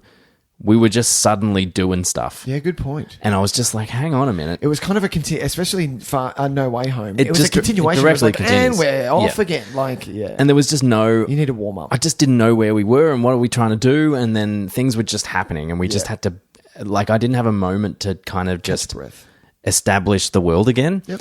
But then, yeah, like I said, then the stuff at the end is fantastic. I think that Toby and Andrew Garfield are doing some they're so great. Spot on stuff. Like, really good. And you know me, I don't like Tobey Maguire. I think he's Spider-Man sucks. Really? And remember when we did that episode? I don't remember of Spider-Man that. with Edge. Yeah. I don't like Tobey Maguire's Spider-Man. I think, and I didn't like him Shout out at to all. Edge. At all. You don't like yeah, Tobey hey, at what's all? up, Edge? I think he's not very good. I've just never really thought he's very good. That's all. Yeah, right. I think it's his best Spider-Man performance.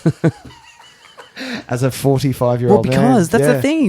He's an old man now. He can play. He's playing the wisdom of of the age, and it comes across really well. And Andrew Garfield's playing this really like the lovable side of him that was in those movies, but was kind of pushed aside because the rest of it wasn't that great. And we forget, because I know you didn't like him very much as a Spider-Man. I'm not a huge fan. I shouldn't be intimidated. I've said it before. I shouldn't be intimidated by Peter Parker. Yeah. But what they did in No Way Home with his character, I was all for it. But I loved it.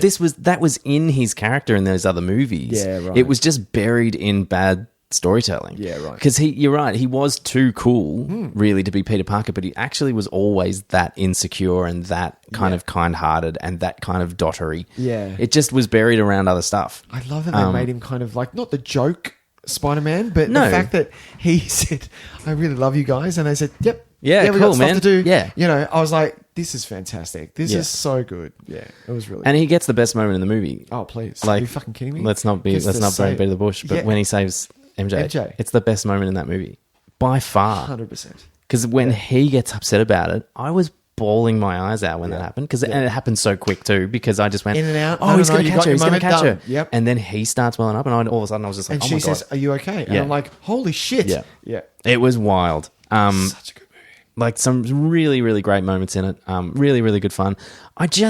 Ending as well. Ending Well, in see, a coffee shop. No? I don't know. What do you mean? It's like anything else. I just don't know if it needed to be so huge. Like, you know what I mean? Oh, Like, okay. You would rather it a little subtle. Just a little subtle. I just some of these movies have a real problem with the scope of their finales. Okay. Right?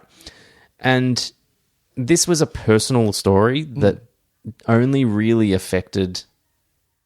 I mean, it had universe kind of stakes, I guess. Yeah. But they could control those stakes by controlling the personal elements of it. Yeah. And so when it came to the end and the only way to save it was this really kind of like dramatic erasure almost of these last couple of movies as character development for these other people, I was kind of like, oh, we've spent so long with these people and they've come so far and I just can't be bothered going backwards, you know what I mean? Yeah, right. And all I could think about was like, oh, and we're going to have the fucking conversations where it's like they find out. But you don't know that yet. Well, you know we're going to. Then what, are they just never going to know again? No, they're going to know again. Of course. It'll just be a quick... And I tell you what, the best thing in the world is if we come to the next movie and it's already happened. Oh, really? Or it's in the first moment, in the first thing, and then it happens in the movie. He just goes... Because they won't... I'm Spider-Man, by the way. They won't pander on it too much. I've got this horrible feeling that we're going to have to deal with so much of the same stuff that we went through. Does MJ know I'm Spider-Man? Blah blah. Yeah. Ned's They've my done friend. that. He's the one that knows. They've done that. They're not going to... I don't know though, but how are you not going to be able to repeat that kind of stuff? They'll do it, but they'll do it in 15 And minutes. what about like the relationship Spider-Man had with the other Avengers as well, which was so lovely and which is now gone. Yeah. Hey, I don't know. All I'm going to say is maybe wait for the end of Doctor Strange. Yes, all right. Into the mouth of madness. Mouth of madness? Yeah. Into the something like that. World of madness? Multiverse of madness. Into the In the Mouth of Madness is the John Carpenter movie. That's what I thought. The Mountains of Madness is the fucking H.P. Lovecraft story. Sure. That Guillermo del Toro wanted to do. Yep. Multiverse of Madness Multiverse is of the Doctor Madness Strange. is Doctor movie. Strange. Yeah. No, you're totally Second right. film? I keep forgetting about that because basically all bets are off until that movie's finished because we All don't bets know. are off. We don't know. Fuck all. No. Yep. And from what we've seen with Loki and with WandaVision, dude, Yeah. you have no idea what's going to happen. And that's where they like it. It's true. They do like it. that way. I kind of agree with what you said. John Watts is a director. What else has John Watts done? He did that movie Cop Car with Kevin Bacon. Cop Car. The fuck is that? That was the movie he did before Spidey, I think. And he did didn't he do the fucking Kick-Ass sequel that no one liked? He did. That's right. Oh, he did Clown. Nick. He did Clown. That's where I know him from. Fucking watch. Fucking for those Clown people movie. playing at home, just watch the trailer for a horror movie named Clown and tell me that doesn't look like a good movie. That looks like a fucking weird ass time. Looks like it's going to be fun, but don't watch it. Just watch the trailer. Just watch a trailer because that's all it's fun for. And then go, you know what? That movie looked good. And then just leave it. Never watch it again because stupid, your old friend Nick here, he decided to watch the trailer and I watched it. And then I just on a whim thought, nah, it'll be fine. It's only $6.98 at JB. I'm going to buy it. So I bought it. You bought it. What an idiot. What a rookie move. Now it's on your shelf forever. C grade at best. Yeah, I didn't get through it. Do you know he's directing the Fantastic Four movie? He's listed as the director for it. That's new. I don't know how I feel about that. Yeah, I don't know about that. All right. Very good. Lovely. Nicholas, they Tyson. were questions without notice. I think we covered pretty much all the movies we probably would have talked about and wanted to talk about that we would have done exciting episodes about. It's very true. And I guess we can't help that it just happens to be all blockbusters. That's just the movies that kind of can be talked about a lot. That's right. Hey, we'll talk about... We talked about Oscar movies. We did a whole bunch of them before. We talked about Drive My Car. We did. We did. We spent a good solid minute and a half on Drive My Car. And it's now been 3 hours on Marvel movies. So good. Yeah, Shall we as sum per up usual. with a little thing that we like to call grilling the guest? Shall we sum up with that? We had a song as well. We did. What was the song? It was We're Grilling the Guest. Da, da, da, da. Very good. So because this is the game we used to play when we had guests on, but That's we've true. never actually grilled Done it each ourselves. other. Yeah, let's grill Yes. ourselves. So how do we do that it? Sounds warped and That fucked. doesn't sound right, does it? Doesn't sound right. So do you just want to read it out and we'll both just answer at the same Okay. time? Yeah, As go. opposed to you doing the whole run and then I doing the whole run? Good idea. I like Good it. I am going to idea. use the same sound effect that I use though because somehow it just creates a little bit of excitement. I like it. So we'll Yeah. go with it. Okay. You give us we'll the make 3, it 2, 1. Sharp and quick, though. Oh, of course. All right, here do you we want to go. answer first each time or do you want me to answer first and I then want you answer? you to answer I'll first. answer first and then you answer. Okay, All right, here we let's go. do it. Go. Ready? Count me down. Ready? Yep. 3, Yep. 2, 1. Go. Scorsese or Spielberg? Spielberg. Alien or Predator? Predator. Alien. Stallone or Schwarzenegger? Schwarzenegger.